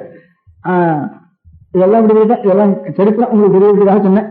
இந்த பௌத்த மதம்ங்கிறது இதுக்காகன்னுட்டு அதை வாஸ்தவத்தில் நம்ம தேசத்துல பௌத்த மதத்தினுடைய தத்துவத்தை 2 விஷயத்த 2 பேர் ஆட்சேபம் பண்ணி லோகத்துல அவ சொல்றது அவளுக்கு சரியில்லைங்கிற அபிப்பிராயத்தை ஜனங்களுக்கு நம்பி ஒப்புமுடியா பண்ணவும் குமாரில் பட்டாலும் மீமாம்ச காலான குமாரில் பட்டாலும் தர்க்கசாஸ்திரத்தை பெரிய மகாவித்வானா இருந்த உதயநாச்சாரியாலும் அநேகம் ஆச்சாரியாருடைய காலத்துல இருந்தவ எல்லாரும் அந்த அதே காலத்துல கொஞ்சம் முன்ன இருந்தவ இருந்திருக்கும். அந்த 2 பேரும் இந்த மாதிரி 2 பௌத்த மதத்தை நிறைய கண்டனம் பண்ணி அவ பௌத்தாசியாரம் ஒரு கிரந்தம் இருக்கேன். ஆச்சாரியா அப்படி தனியா ஒரு பௌத்த மத கண்டனம் ஒரு புஸ்தகமும் இல்லை. அதுக்காக அதிகமாக கண்டனம் பண்ணவும் இல்லை. ஏன் நடுவில் வந்ததுன்னா வந்த இடத்துல சொற்பம் சொல்லிவிட்டால தவிர பௌத்த மத கண்டனத்தோட ஒரு 100 மடங்கு அதிகமாக பண்ணிருக்கா இந்த மீமாம்ச மத கண்டனத்தையும் இந்த சாங்கிய மத கண்டனத்தையும் ஆச்சாரியா. அதாவது மாத்திரம் இந்த உதயநாச்சாரியாலும் குமாரில் பட்டாலும் நிறைய சொன்னதுல முக்காலே அவளுடைய புத்தகத்துல 3 நிமிஷம் பௌத்த மதத்தில் சொல்ல முடியாத விஷயத்தை கண்டனம் பண்றதுதான் அவளுடைய கிரந்தங்கள்ல இருந்திருக்கு. அதாவது ஈஸ்வரன் கிடையாது, கர்மானுஷ்டானம் ஆச்சார கர்மானுஷ்டானம் கிடையாது. இன்னும் இந்த 2 சொன்னதுக்காக ஒவ்வொருத்தர் ஒவ்வொரு அம்சத்தை பிடிச்சிட்டு அந்த பௌத்தத்தில் இப்படி சொல்றது அவ்வளவு வச்சுதான் இல்லை அப்படின்னு சொல்லிருக்காங்க. அது இருக்கட்டும். நான் முதல்ல ஆரம்பிச்சது ஈஸ்வரன் பலதாத்தாவா இருக்கட்டும், ஈஸ்வரன் ஜெகத்துக்கு கர்த்தாவா இருக்கட்டும். அவன் கர்த்தாவா இருந்தா நமக்கு என்ன, அவன் பலதாத்தாவா இருந்தா அவன் கணக்கு கூட அவன் காட்டி செஞ்சுட்டு வரான். நான் அவனுக்கு போவானு அப்படின்னு லஞ்சம் கொடுக்க போகணும், வேற ஒன்றுக்கும் போறதில்லை. அவன் லஞ்சத்தை கட்டுக்கிட்டு அவன் ஈஸ்வரன் இல்லைனா அவன் காரியத்தை அவன் பாட்டு முன்னிருக்கணும். அறுபது அதிகாரி இருந்தான்னா அவன் சட்டப்படி அவன் பாட்டு நியாயம் இருந்தா அவன் சட்டப்படி பண்ணிட்டு போறான். அவன் கிட்ட போனாலும் நம்ம வாரத்தை அவன் கேட்க வரவில்லை. அதனால அவன் அஜ்ஞனா இருந்தான்னா சில விஷயங்களை கிளாரிஃபை பண்றதுக்காக போனோம். அவன்கிட்ட இல்லை அவன் கொஞ்சம் லஞ்சம் வாங்குறதா இருந்தான்னா அதுக்காக வேணா லஞ்சம் கொடுத்து நமக்கு நாம் தப்பு பண்ணினா கூட அந்த தப்பு அதிகமாக கொஞ்சம் மறைச்சு நாம் அதிகமாக துக்கப்படாமல் இருக்க முடியா இது பண்ணிக்கணும். அதனால 2ம் இல்லாமல் இருக்கிறப்போ அப்போ அந்த ஈஸ்வரத்துல நாம் பக்தி பண்ணுவானே, பக்தினால நமக்கு காரியம் என்ன அப்படிங்கிறது. ஈஸ்வரன் இருக்கானா இல்லையா நமக்கு எங்க தெரியாது. ஈஸ்வரன் ஆயினால ஈஸ்வரன் இல்லை, ஆயினால பக்தி இல்லைங்கிறது நாஸ்திகம் அவர் பக்கம் இருக்கட்டும், அதை சொல்லலை. இதனால நான் அனுமானம் பண்ணுவோம். ஈஸ்வரன் ஜெகத்துக்கெல்லாம் ஒரு காரியம் இருந்தானா இதுக்கெல்லாம் ஒரு காரியம் இருந்தா ஒரு கர்த்தா இருக்கிற மாதிரி இவ்வளவுக்கும் ஒரு புத்தியில உறவு விஷயம் தான் ஒண்ணு வந்திருக்கணும். இவ்வளவு சுகதுக்காக பலம் வரணுமானா எல்லாம் அளந்து கொடுக்கணுமானா அளந்து கொடுக்கறதுக்கு ஒரு புத்தியில விஷயமா இருக்கணும். அப்ப ஏற்பட்ட ஒரு பெரிய மகாபுத்தி ஒன்றும் இருக்கணும் லோகத்துல. அப்ப ஏற்பட்ட ஒரு புத்தி தான் பெரிய ஞானம் இருக்க, சர்வ ஜானம் மட்டும் அப்படி ஒரு வஸ்து இருக்கணும் அப்படின்னு. அப்பேற்பட்ட வஸ்துனால நமக்கு என்ன காரியம், நமக்கு சம்பந்தம் என்ன அப்படிங்கிறதான் இப்ப ஆலோசிக்கணும். இதுல 6 சாஸ்திரம்னு வேறு. நம்ம பழைய சாஸ்திரங்கள்ல 6 சாஸ்திரம்னா அந்த தர்க்கசாஸ்திரத்துல 2 சாஸ்திரம் 2 ரிசீவ் பண்ணிருக்கா. தர்க்கசாஸ்திரத்தை நியாயம் வைசேஷிகம்னு 2 சாஸ்திரம். அதே மாதிரி சாங்கியம்னு சொன்னேன். இந்த சாங்கியத்தை தவிர யோகம்னு ஒண்ணும் கொஞ்சம் சாங்கியத்தை ஒட்டின மாதிரி இருக்கும். அது யோக சாஸ்திரம், தனி சாஸ்திரம். சாங்கியம், யோகம், நியாயம், வைசேஷியம். அப்புறம் மீமாம்சைன்னு சொன்னேன். மீமாம்சை, அதுக்கப்புறம் இந்த உபநிஷத் சாஸ்திரம் தான் வேதாந்தம்னு வேறு இருக்கு. அதான் நம்ம சாஸ்திரம். நம்ம ஆச்சாரியார் அந்த வியாசாச்சாரியால் வேதாந்த சாஸ்திரம்னு பேரு. ரெட்ட 2 தர்க்கம், நியாயம், வைசேஷியம், 2 சாங்கியம், சாங்கிய யோகம், 2 மீமாம்சை வேதாந்தம் அப்படின்னு. நீங்க 2 பூர்வாம்சை உத்தரமாம்சம் பேரு. யோகத்துக்கு சேஸ்வர சாங்கியம் பேரு, நிரீஸ்வர சாங்கியம் பேரு. அந்த விதத்துக்கு 2 சாங்கியம். ஒரு தர்க்கத்துக்கு 2 தர்க்கம், நியாயம், வைசேஷியம் 2 தர்க்கம். தர்க்கம், சாங்கியம், மீமாம்சை அப்படின்னு 3. ஒவ்வொன்னு 2, 2 6 அப்படின்னு 6 சாஸ்திரம்னு பேரு. இந்த 6 சாஸ்திரத்துல யோக சாஸ்திரம்னு ஒரு சாஸ்திரம். அதுக்கு இந்த 6 சாஸ்திரத்துக்கும் சூத்திரம் இருக்கு. சின்னதா சூத்திரங்கள் இருக்கு. அதுக்கு பாஷ்யம்னு விஸ்தாரமா அர்த்த விவரணம் பண்ணின பெரிய இருந்தா அதுக்கு பாஷ்யம் எழுதினா 6 சாஸ்திரத்திலையும் பாஷ்யம் எழுதினாலுக்கு பெரிய பாஷ்யக்காராலும் சரி. அதுல நம்ம ஆச்சாரியால் ஒரு பாஷ்யக்காரர். இந்த வேதாந்தத்துக்கு பாஷ்யம் எழுதினவா ஆச்சாரிய பாஷ்யக்காரர். இந்த மாதிரி தனியா 5 சாஸ்திரத்துக்கும் 5 பேர் பாஷ்யக்காரர்கள் இருக்கா. அந்த 5 சூத்திரக்காரர்கள் இருக்கா. இதுக்கு வியாசர் பாதராயணர் சூத்திரக்காரர் இந்த வேதாந்தத்துக்கு. அதே மாதிரி மீமாம்சைக்கு ஜெய்மினி சூத்திரக்காரர், சபரசுவாமிங்கிற ஒரு பாஷ்யக்காரர். அந்த மாதிரி இந்த யோகசாஸ்திரத்துக்கு பதஞ்சலிங்கிறவர் சூத்திரக்காரர். சாசங்கல யோக சூத்திரம்னு அதுக்கு பேரு. அதுக்கு வியாச ஆச்சாரியாளுடைய பாஷ்யம்னு சொல்றது. இந்த ஆச்சாரியாளுடைய பாஷ்யம் இருக்கிற மாதிரி அந்த சாஸ்திரத்துல சுவாமியை பத்தி என்ன சொல்லிருக்குன்னு கேட்டா, சுவாமி 6ன்னு கேட்டா சுவாமியை பத்தி அங்க சொல்லுவாங்க. சாங்கியத்துல 2ன்னு சொன்னேன், யோகம் 1, சாங்கியம் 1. ஈஸ்வரன் சம்பந்தம் இல்லாம இருக்கிற சாங்கியம் கபிலருடைய சாங்கியம், கபிலருடைய மகர்ஷி சொன்னது. இந்த ஈஸ்வர சம்பந்தத்தோட கொஞ்சம் சொன்ன சாங்கியம் பதஞ்சலி சொன்னது. இதுதான் பாதங்கலம்னு பேரு. அதுதான் யோகசாஸ்திரம்னு பேரு. இந்த யோகசாஸ்திரத்துல யோகம்னா என்ன அப்படின்னு முதல்ல யோகசாஸ்திரம் சொல்றேன். யோகம்னா என்ன அப்படின்னு ஒரு கேள்வி கேட்டுண்ட. யோக சித்தவர்த்தி நிரோதா அப்படின்னு. மனசு இப்படியே ஆடின்னு இருக்க. கொஞ்ச நாள் இருந்தது, கொஞ்ச நாள் ஒன்னையே நினை, இல்ல கொஞ்ச நாள் ஒன்னையே நினைக்காத, என்ன கேட்க மாட்டேங்கிறத. அந்த வித்தியை ஒண்ணு எத்தனையோ வித்தியெல்லாம் கத்துக்கிறவன். சர்க்கஸ் எல்லாம் ஆடுறோம், இங்கேயோ ஏறுறோம், இன்னும் என்னென்னமோ சயின்ஸ்ல என்னென்னமோ தெரிஞ்சுக்கிறோம். ஆச்சரியமான சர்க்கஸ் எல்லாம் உடம்பு அவ்வளவு பழகி வச்சுக்கிறோம். சாமானிய மனுஷாளுக்கு செய்யக்கூடாத சுவாசீனத்தை சொன்னதெல்லாம் கேட்கக்கூடியாக புலி, சிங்கம், கரடி இதெல்லாம் சொன்னதுக்கு கேட்க முடியாது பண்றோம். நம்ம உடம்பும் அதை சொன்னதுக்கு முடியாது பண்றோம். எங்கெங்கயோ நாமெல்லாம் ஏற முடியாத இடத்துல எங்கெங்கயோ ஏறான், நெருப்புக்குள்ள போறான், சைக்கிள் விடுறான், என்னென்னமோ பண்றான். ஆச்சரியமான காரியங்கள்லாம் ஒரு இவ்வளவு பழக்கி விடுறோம். காட்டில் இருக்கிற புலி, சிங்கங்கள்லாம் பழக்கிறோம். இவ்வளவெல்லாம் பழக்கிறவன் என்னென்னவோ சாமான் எல்லாம் பண்றான். மனசுக்கு நினைக்க முடியாம இருக்க முடியாத சாமான் எல்லாம், வெளியில் இருக்கிற பதார்த்தங்கள் எல்லாம் கண்ட்ரோல் பண்றான். எலிமெண்ட்ஸ் எல்லாம் கண்ட்ரோல் பண்றான். சரீரத்திலையும் அபியாசம் பண்ணி கண்ட்ரோல் பண்றான். வெளியில் இருக்கிற பிராணிகளையும் கண்ட்ரோல் பண்றான். கொஞ்ச நாள் சித்தத்தை நான் சொன்னத்தை நினைச்சென்று வேற என்ன நினைக்காத. இதை கண்ட்ரோல் பண்றதுக்கு முன்னவரை எவ்வளவு சொல்லலாம், சிந்தை அடக்கியே சும்மா இருக்கு.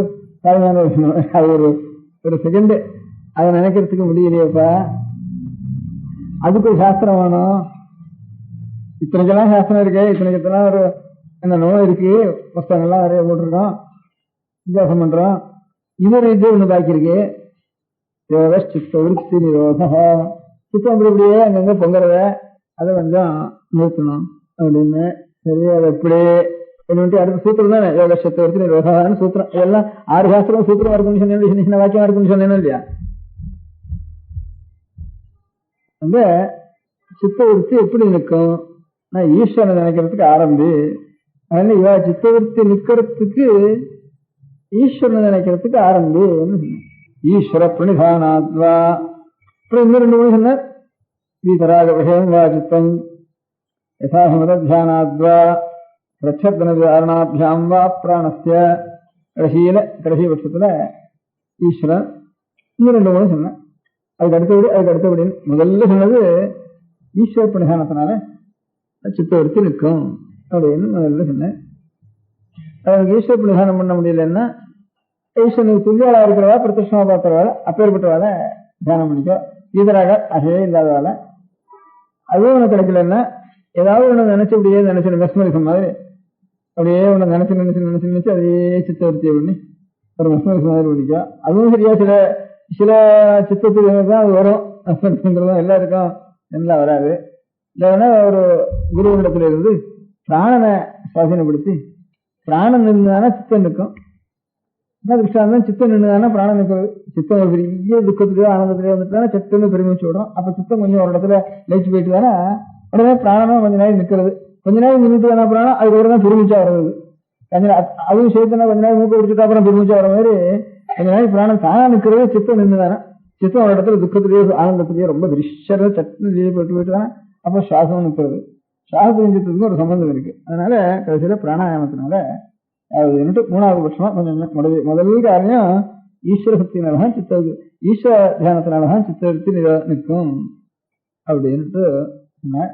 அந்த ஈஸ்வரன் ஆறு ஈஸ்வரன் வர வேண்டியது எதுக்காக சித்தவருத்தி நிரோகங்கிறது யோகசாஸ்திரத்துடைய ஒரு கோலா இருக்கிறதுனால அதுக்கு சாசன ஈஸ்வரன் சொன்னதுனால அந்த ஈஸ்வரனை பத்தி ஆறுன்னு ஒரு லட்சணம் சொல்ல வேண்டியது இருக்கு. அதுக்கு ஒரு சூத்திரம் போட்டா எடுத்தாங்க. ஆசைஹி அபராமிருஷ்ட புருஷ விசேஷ ஈஸ்வர. நமக்கு என்னென்னமோ குறைகள்லாம் இருக்கு இல்லையோ, கஷ்டம் வருது, துக்கம் வருது, கர்மா ஒரு பக்கம் முடிச்சிருக்கிறது, கர்மா பக்கம் வருது, இன்னும் என்னென்னமோ பாக்கி இருக்கு, குறை இருக்கு, துக்கம் வேற இருக்கு, குறை வேற இருக்கு, ஆசை வேற இருக்கு. இதெல்லாம் ஒண்ணும் இல்லாத வட்டுக்கும் பிறந்தவனுக்கு அறிவு இருக்கணும், நல்ல அறிவு இருக்கணும். இது பட்டா கட்ட மாதிரி இருக்கணும். குறையிலேயே சில ஒன்னும் மந்தியா ஒன்னும் தெரியாம இருக்கு, மந்தா கிடக்கு, வெறும் கல் இருக்கு, அதுக்கு சைத்தன்யமே இல்லைன்னு சொல்லுவோம்.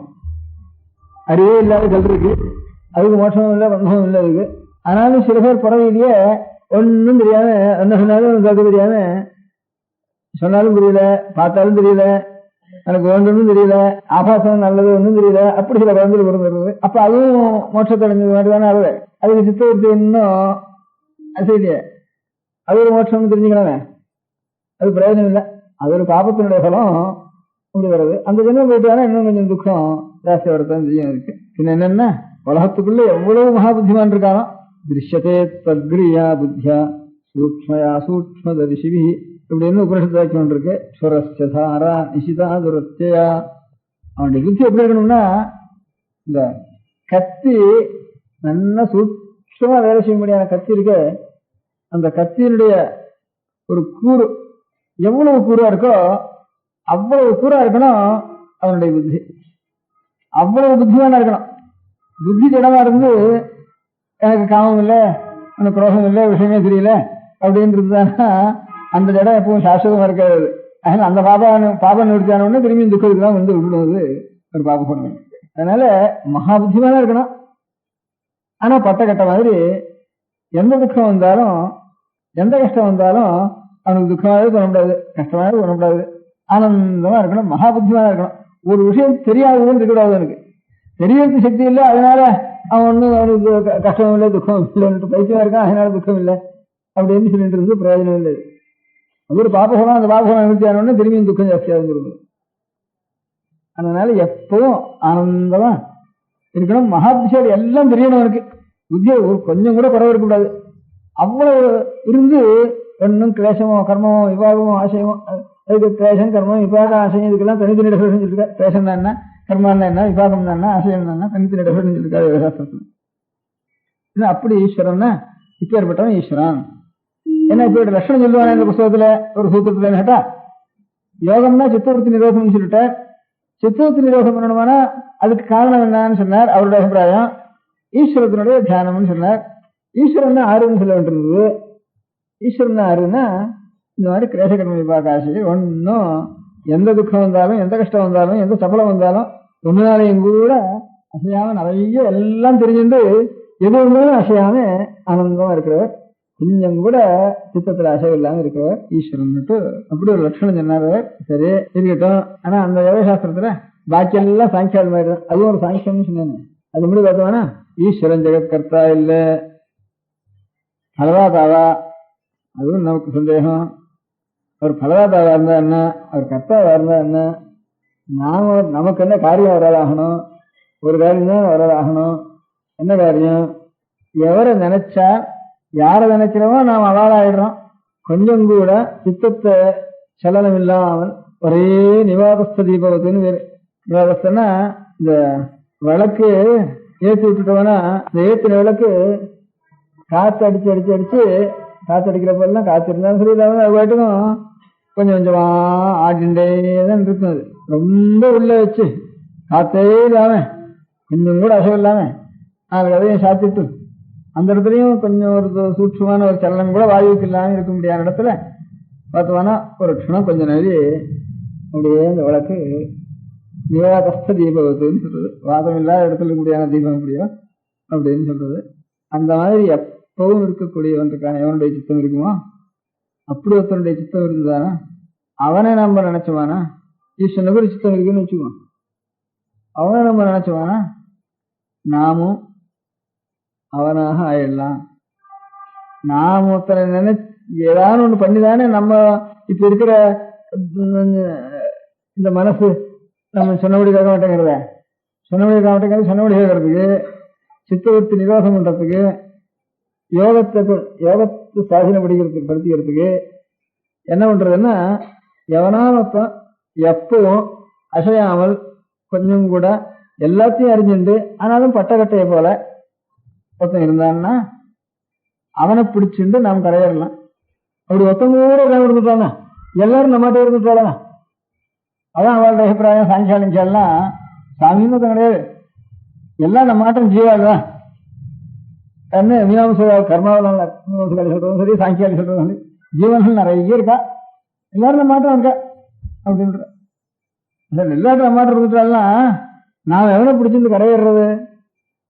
அப்போ எந்த காலத்திலையும் நாம் எந்த நிலையை நாம் அடையணும்னு சொல்றோமோ சித்தம் கொஞ்சம் கூட அசையாமல் எல்லாம் தெரிஞ்சுட்டு நல்ல ஞானம் சூர்குத்தி மனையா இருந்தது புத்தி, கொஞ்சம் கூட சித்தம் அசையாமல் அலையாமல் கஷ்டப்படாமல் காமத்தில் ஈடுபடாமல் துக்கத்தில் ஈடுபடாமல் பயத்தில் ஈடுபடாமல் அசூய வராமல் ஒன்றும் இல்லாமல் எதிர்க்கிறதுக்கு வேண்டிய சாமான் இருந்தாலும் அது பாட்டுக்கு ஆனந்தம் எல்லாத்தையும் தெரிஞ்சுட்டு ஆனந்தமா சிரிச்சுட்டு காரியங்களை என்ன செஞ்சுட்டு அப்படி சந்தோஷமா இருக்க முடியாது நமக்கு வரணுமான. அதான் நமக்கு நிலை வரணும். அப்படி ஒருத்தன் எப்பவும் இல்லாத போனா எவனை பிடிச்சிருந்து நாம் இந்த மாதிரி நிலை அடைகிறது? நமக்கு வழியே இல்லை, ஒருத்தருக்கும் மோட்சத்துக்கே இடம் இல்லை. ஆகையினால இப்ப ஏற்பட்ட சகல உத்தம குணங்களும் பூர்ணமா இருந்து ஞானத்துல எல்லை அவ்வளவு அந்த பூர்ணமான ஞானமும் இருந்து அவன் ஒன்னையும் நிர்லிப்தனா இருந்து அபராமிருஷ்டா ஒரு ஸ்பர்சம் அவனுக்கு இல்லாமல் சுத்த நித்திய சுத்த புத்தம் முக்தஸ்வபாவம்னு ஆச்சாரியர்கள் அடிக்கடி எழுதுற வழக்கம் பாஷ்யத்துல. நித்தியசுத்தன் நித்திய புத்தன் நித்திய முக்தன் அவனுக்கு எப்பவும் சுத்தன். அழுக்குங்கிறது நமக்கெல்லாம் இருந்து அந்த அழுக்க அலம்பி தொடச்சி ஆகணும். அழுக்கு இருந்தானா அழுக்கு தொடக்கிறதுக்கு ஒரு சாமான் இருந்தானா அழுக்க போட்டு தேய்ச்சி அலம்புறதுக்கு ஒரு சாமான் இருந்தா தான் இந்த அழுக்கு போகும். அழுக்கு தேய்க்கிறதுக்கு சாமானே இல்லைன்னா அழுக்கப்படி போகும். அந்த சாமான் தான் ஈஸ்வரன். ஏதோ ஒன்றும் அழுக்கு நம்ம இருக்குன்னு தெரியுது, சஞ்சலம் நமக்கு இருக்குன்னு தெரியுது. சஞ்சலம் நமக்கு இருக்குன்னா ஒரு கெட்டியான சாமான் பிடிச்சா தானே ஆடுறவனுக்கும். ஆக கெட்டியான சாமான் ஒன்று வேணும், அவன் தான் ஈஸ்வரன். அதனால ஜெகத்துக்கு சிருஷ்டிகர்த்தாவா பலதாதாவா அவன் இருந்துட்டு போட்டோம், அது இருக்கிறான், அது இல்லைன்னு சொல்றது வேண்டாம் நம்ம. அதனால நமக்கு ஈஸ்வரனுக்கு காரியமே இல்லை. நமக்கு நம்முடைய அழுக்கெல்லாம் நிவர்த்தி பண்றதுக்கு அவன் சுத்தமா இருக்கணும். நம்முடைய சலனத்தெல்லாம் சஞ்சலத்தெல்லாம் நிவர்த்தி பண்றதுக்கு அவன் மகா கெட்டியா இருக்கணும். அதுதான் ஈஸ்வரனுக்கு ருத்ரன் வேறு பரமேஸ்வரனுக்கு. பவாய தேவாய நம, சர்வாய தேவாய நம, ஈசானாய தேவாய நம, பசுபதியே தேவாய நம, ருத்ராய தேவாய நம, ருத்ராய தேவாய நம, பீமாய தேவாய நம, மகதே தேவாய நம. மகதே தேவான மகாதேவன் பேரவனுக்கு மகாதேவன் மகாதேவன் மகான் தேவா மகதே தேவாய நமன்னு சொல்றது. மகாதேவன் பேரவனுக்கு. அவனுக்கு ருத்ரன்னு பேரு. ருத்ரன்னா 2 அர்த்தம் இருக்கு. ஊரெல்லாம் அழடிக்கலாம்னு அர்த்தம், அழுகையெல்லாம் போக்கலாம்னு அர்த்தம். இன்னும் அநேக அர்த்தங்கள் உண்டு. பயநாசனான்னு சொல்றது. ஈஸ்வரன் எல்லா இடத்துலயும் எல்லாரும் திடுகிடுகிடுன்னு நடுங்கிட்டு இருக்கு. அலோகத்துல எதையோ பார்த்து நடுங்கிற அலோகத்துல முதல்ல உனக்கு மரணம் தான் நடுங்கிற. அது இல்லை, உனக்கு தேதி கிட்டுட்டுன்னா உடனே இருக்கு என்னவாவது பண்ணி அது இன்னும் கொஞ்சம் நீட்டலாமான்னு பார்த்துட்டு நாமும் சரி நமக்கு வேண்டிய சரி எல்லாரும் சேர்ந்து மரணம்னா பெரிய பயம். நமக்கு இருக்கு. ஒரு திரவிய நஷ்டம், ஒரு அவமானம், எல்லாத்துலயும் அநேக விஷயங்கள்ல ஒவ்வொருத்தருக்கும் நமக்கு இன்னும் குடும்பத்துல சிரமங்கள் எதை கண்டாலும் பயம்னு நமக்கு இருக்கு. அதனால பயத்தை காட்டுறவங்க நம்மளாம் ரொம்ப குழந்தைகளா இருந்தா கொஞ்சம் பயமுறுத்தி தான் ஆகணும். ரொம்ப குழந்தைகளா இருக்கும், ரொம்ப குழந்தைகளா இருந்தா ஒன்னும் தெரியாத கொஞ்சம் பயமுறுத்தி தான் ஆகணும். அவருக்கு அந்த பயமுறுத்துறதும் அவனுடைய அந்த குழந்தைகளுடைய க்ஷேமத்துக்காகத்தான விஷயம் எல்லாத்தையும். இப்படியா அவன் ருத்ரம்னு பதத்துக்கு சொன்ன அர்த்தம். கடைசியில அவனிடத்துல அன்பு வந்துட்டுதானா எல்லாத்துக்கும் எனக்கு நிவர்த்தி ஆயிடுறது. அதுக்காக சொன்னேன், கட்டையாட்டம் இருக்கான்னு சொல்றதுக்காக அவ்வளவு கெட்டியா இருக்கான் சுவாமிங்கிறதுக்கு வேதம் ஒரு வாக்கியத்தை சொல்றப்போ சொல்லிட்டு, யஸ்மாத் பரம் நாபரம கிஞ்சித் யஸ்மான் நானியோ நத்யாயோஸ்தி கஷ்டித் விருக்ஷ இவஸ்தத்தோ திவிதிஷ்டத்யேகஸ்தே நேதம் பூர்ணம் புருஷேன சர்வம் தேனேதம் பூர்ணம் புருஷேன சர்வம். ஒரு பெரிய புருஷன் அவனால நிறைஞ்சிருக்கு, எல்லாம் நிறைஞ்சிருக்கிறது அவனால அவனதான் இருக்குன்னு கடைசியில் முடிச்சிருக்கு. அவன் எப்படி இருக்கான்னா விருக்ஷ இவஸ்தத்தா திவிதிஷ்டத்யேகா ஒத்தந்தான். அவன் எப்படி இருக்கான்னா மரம், கொஞ்சம் கூட அசைவில்லாம எந்த ஒரு சிரமப்படுத்தினாலும் சிரமம் இருந்தாலும் அந்த மரத்துக்கு ஆடாமல் அசையாமல் நலுங்காமல் சரண இருக்கிறதா கூட விரிவு இருக்கு. அதுதான் ஸ்தானுன்னு சொல்லி, ஸ்தானுன்னா பட்டக்கட்டை. பெரியவா சரணம்.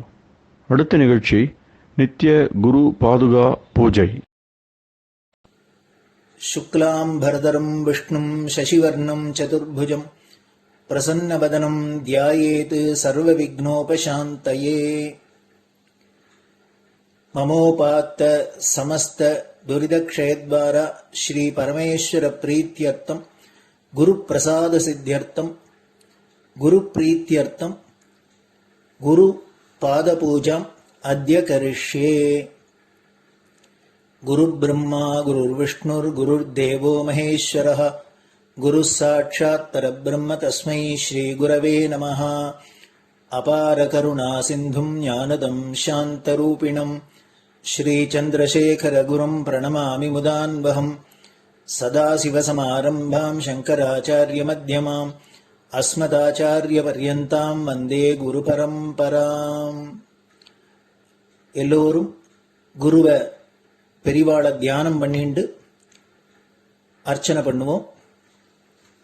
அஷ்டோத்திரம். பெரியவா அஷ்டோத்திரம் பல அஷ்டோத்திரங்கள் இருக்கு. அதுல எளிமையா சுலபமா எது இருக்கோ அதை நான் இப்ப சொல்றேன். எல்லோரும் இதை கேட்டுண்டே திருப்பி சொல்ல முடிஞ்சுபா சொல்லி சொல்லி பெரிவாளுக்கு பாதத்துல ஒவ்வொரு புஷ்பத்தை அர்ச்சனை பண்ணலாம். ஓம் ஸ்ரீ காஞ்சி காமகோட்டி பீடாதீஸ்வராய நமஹ. ஸ்ரீமத் சந்திரசேகரேந்திர சரஸ்வதி குருभ्यो நமஹ.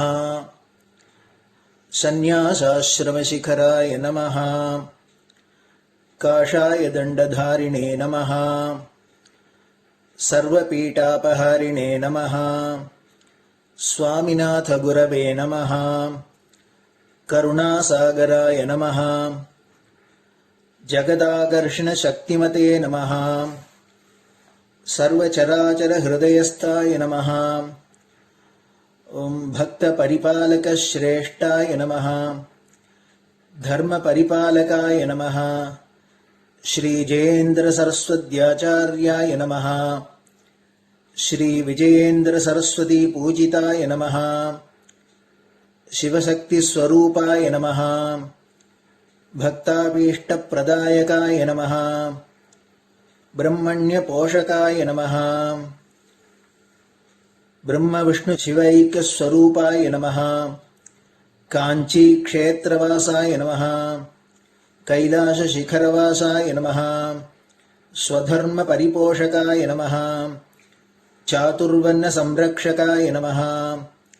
लोकरक्षण संकल्पाय नमः. ओम ब्रह्मनिष्ठापराय नमः. सर्वपापहराय नमः. धर्मरक्षक संतुष्टाय नमः. भक्तार्पितधन स्वीकर्त्रे नमः. सर्वोपनिषत्सारज्ञाय नमः। सर्वशास्त्रगम्याय नमः। सर्वलोकपितामहाय नमः। भक्ताभीष्टप्रदायकाय नमः। ब्रह्मण्यपोषकाय नमः। नानाविधपुष्पार्चितपताय नमः।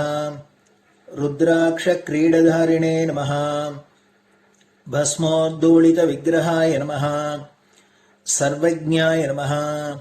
सर्वचराचरव्यापकाय नमः। अनेकशिष्यपरिपालकाय नमः। मनश्चाञ्चल्यनिवर्तकाय नमः। अभयहस्ताय नमः। भयापहाय नमः। यज्ञपुरुषाय नमः। यज्ञानुष्ठानरुचिप्रदाय नमः। यज्ञसम्पन्नाय नमः। यज्ञसहायकाय नमः। यज्ञफलदाय नमः। यज्ञप्रियाय नमः। उपमानरहिताय नमः। स्फटिकतुलसीरुद्राक्षहारधारिणे नमः। चातुर्वर्ण्यसमदृष्टये नमः। ऋग्यजुस्साम अथर्वणादिचतुर्वेदसंरक्षकाय नमः। दक्षिणामूर्तिस्वरूपाय नमः। जाग्रत्स्वप्नसुषुप्ति अवस्थातीताय नमः। कोटिसूर्यतुल्यतेजोमय शरीराय नमः।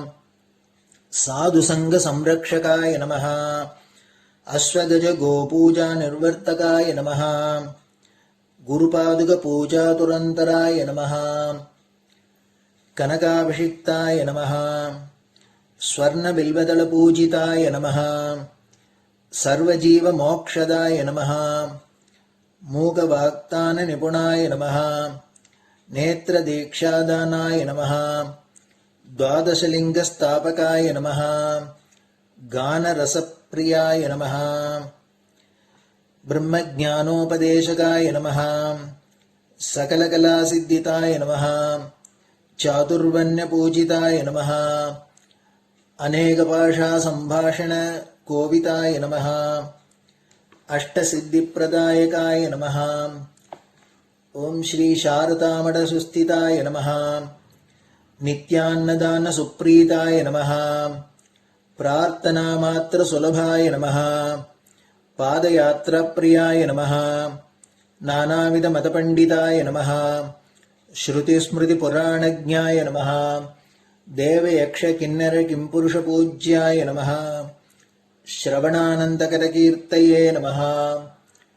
दर्शनानन्दाय नमः। अद्वैतानन्दभरिताय नमः।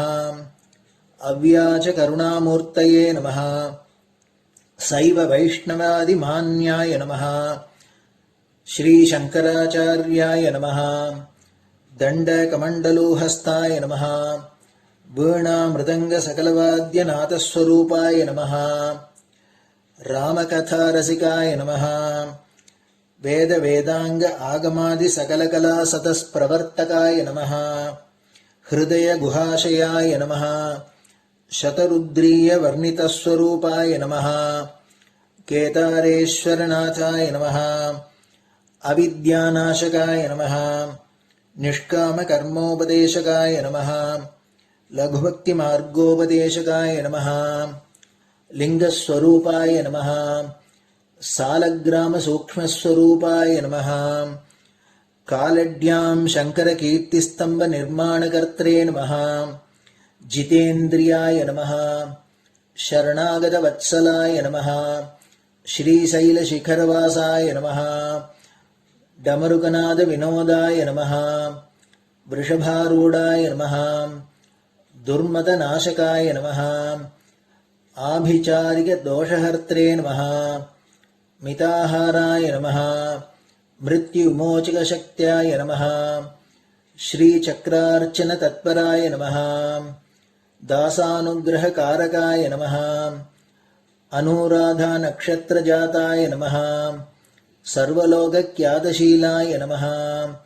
वेङ्कटेश्वरचरणपद्मषट्पदाय नमः। श्री महात्रिपुरसुन्दरी समेत श्रीचन्द्रमौलीश्वर पूजाप्रियाय नमः। श्रीमच्चन्द्रशेखरेन्द्र सरस्वती सद्गुरु परब्रह्मणे नमः। गुरुभ्यो नमः। परमगुरुभ्यो नमः। परमेष्टिगुरुभ्यो नमः परात्परगुरुभ्यो नमः गुरुपरम्पराभ्यां नमः गुरुपादुकाभ्यां नमो नमः. அடுத்தது ஊதுபத்தி இருந்தா அதை காமிச்சு தூபம், நெய் தீபம் இருந்தா காமிச்சு அதை நெய் தீபம் தீபம் காமிச்சுட்டு நைவேத்தியம். நைவேத்தியம் வெத்தலைப்பாக்கு, பழம் இதுலேருந்து ஆரம்பிச்சு அவளுக்கு எது சௌரியமோ அதுபடி நைவேத்தியம் பண்ணலாம்.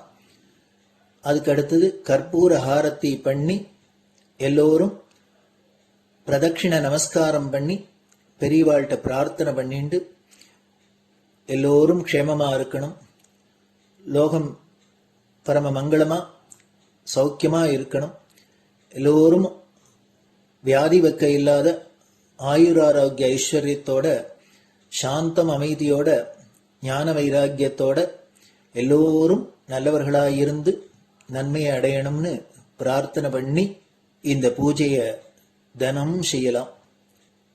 குரு பிரம்மா குருர் விஷ்ணுர் குருர் தேவோ மகேஸ்வரः குரு சாட்சாத் பரபிரம்ம தஸ்மை ஸ்ரீ குரவே நமः. அபார கருணா சிந்தும் ஞானதம் சாந்தரூபிணம் ஸ்ரீ சந்திரசேகர குரும் பிரணமாமி முதான்வகம். சதாசிவசமாரம்பாம் சங்கராச்சாரிய மத்யமாம் அஸ்மதாச்சாரிய பர்யந்தாம் வந்தே குரு பரம்பராம். குரு பாத பூஜை நிறைவடைஞ்சது. பெரியவா சரணம். திருச்சிற்றம்பலம். நிலை பெறுமாறு எண்ணுதியேல் நெஞ்சே நீவா,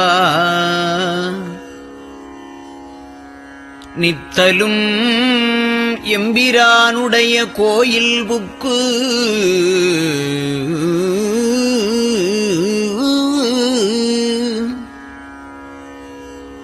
புலர்வதன் முன்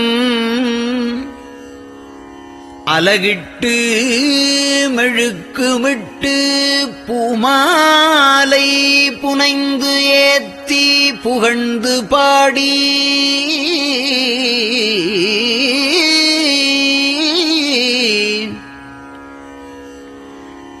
தலையாரக் கும்பிட்டு கூத்தும் ஆடி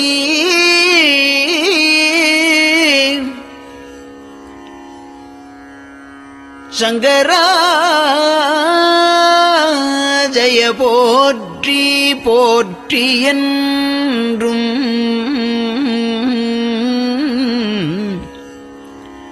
அலைபுனல் சேர் செஞ்சடையம் ஆதி என்றும் ஆரூரா என்றென்றே அலரானில்லே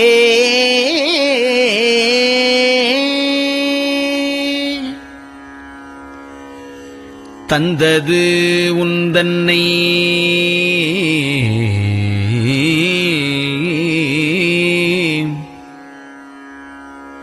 கொண்டது எந்தன்னை சங்கரா ஆர்வலோ சதுரர் அந்தம் ஒன்றில்லா ஆனந்தம் பெற்றேன்.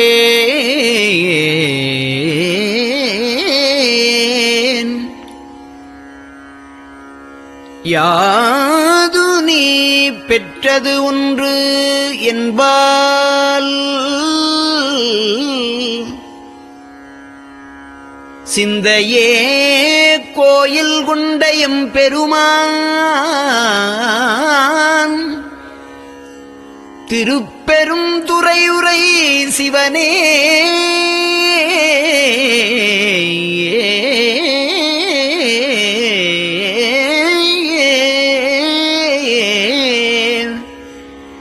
எந்த ஈசா உடல் இடம் கொண்டாய் யான் இதற்கு இளன்வோர்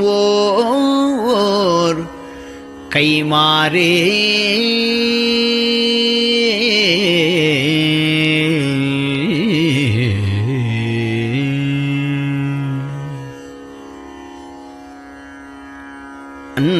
சிவனடையார் அமுத மொழியார் அவர்கள் பயில் தில்லை தென்னன் தமிழும் இசையும் கலந்த சிற்றம்பலம் தன்னுள்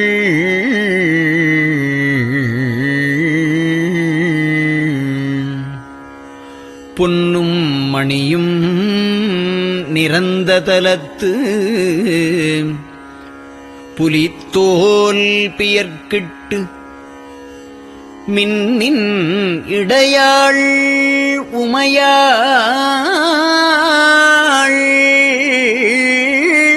காண விகிதன் ஆடுமே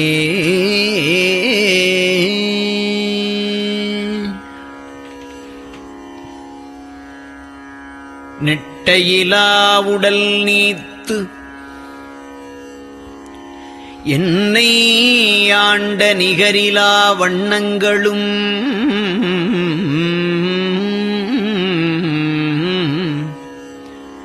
சிட்டன் சிவனடியாரை சீராட்டும் திறங்களுமே சிந்தித்து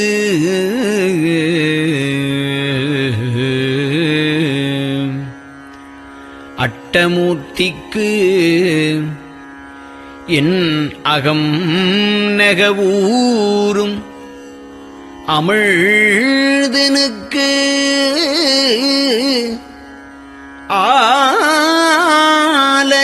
ஆலநீழற்பட்டனுக்கு என்னை தன்பாற்படுத்தானுக்கே பல்லாண்டு குருதுமே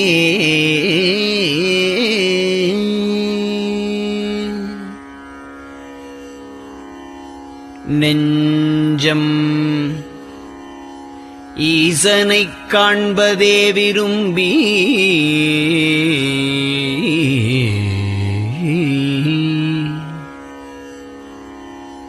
நிரந்தரம் திருவாக்கினில் நிகழ்வது அஞ்செழுத்துமே ஆக ஆளுடைய அம்மை செம்மலர் கைகுவித்து அருளி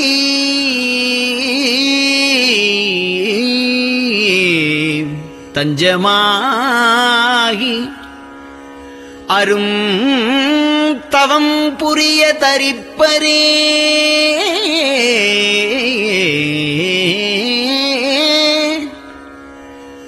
அவள் தனிப்பெரும் கணவர்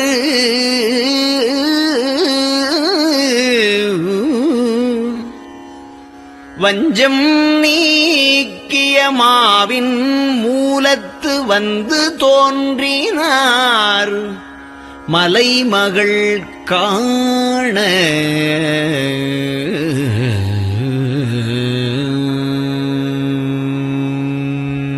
திருச்சிற்றம்பலம்.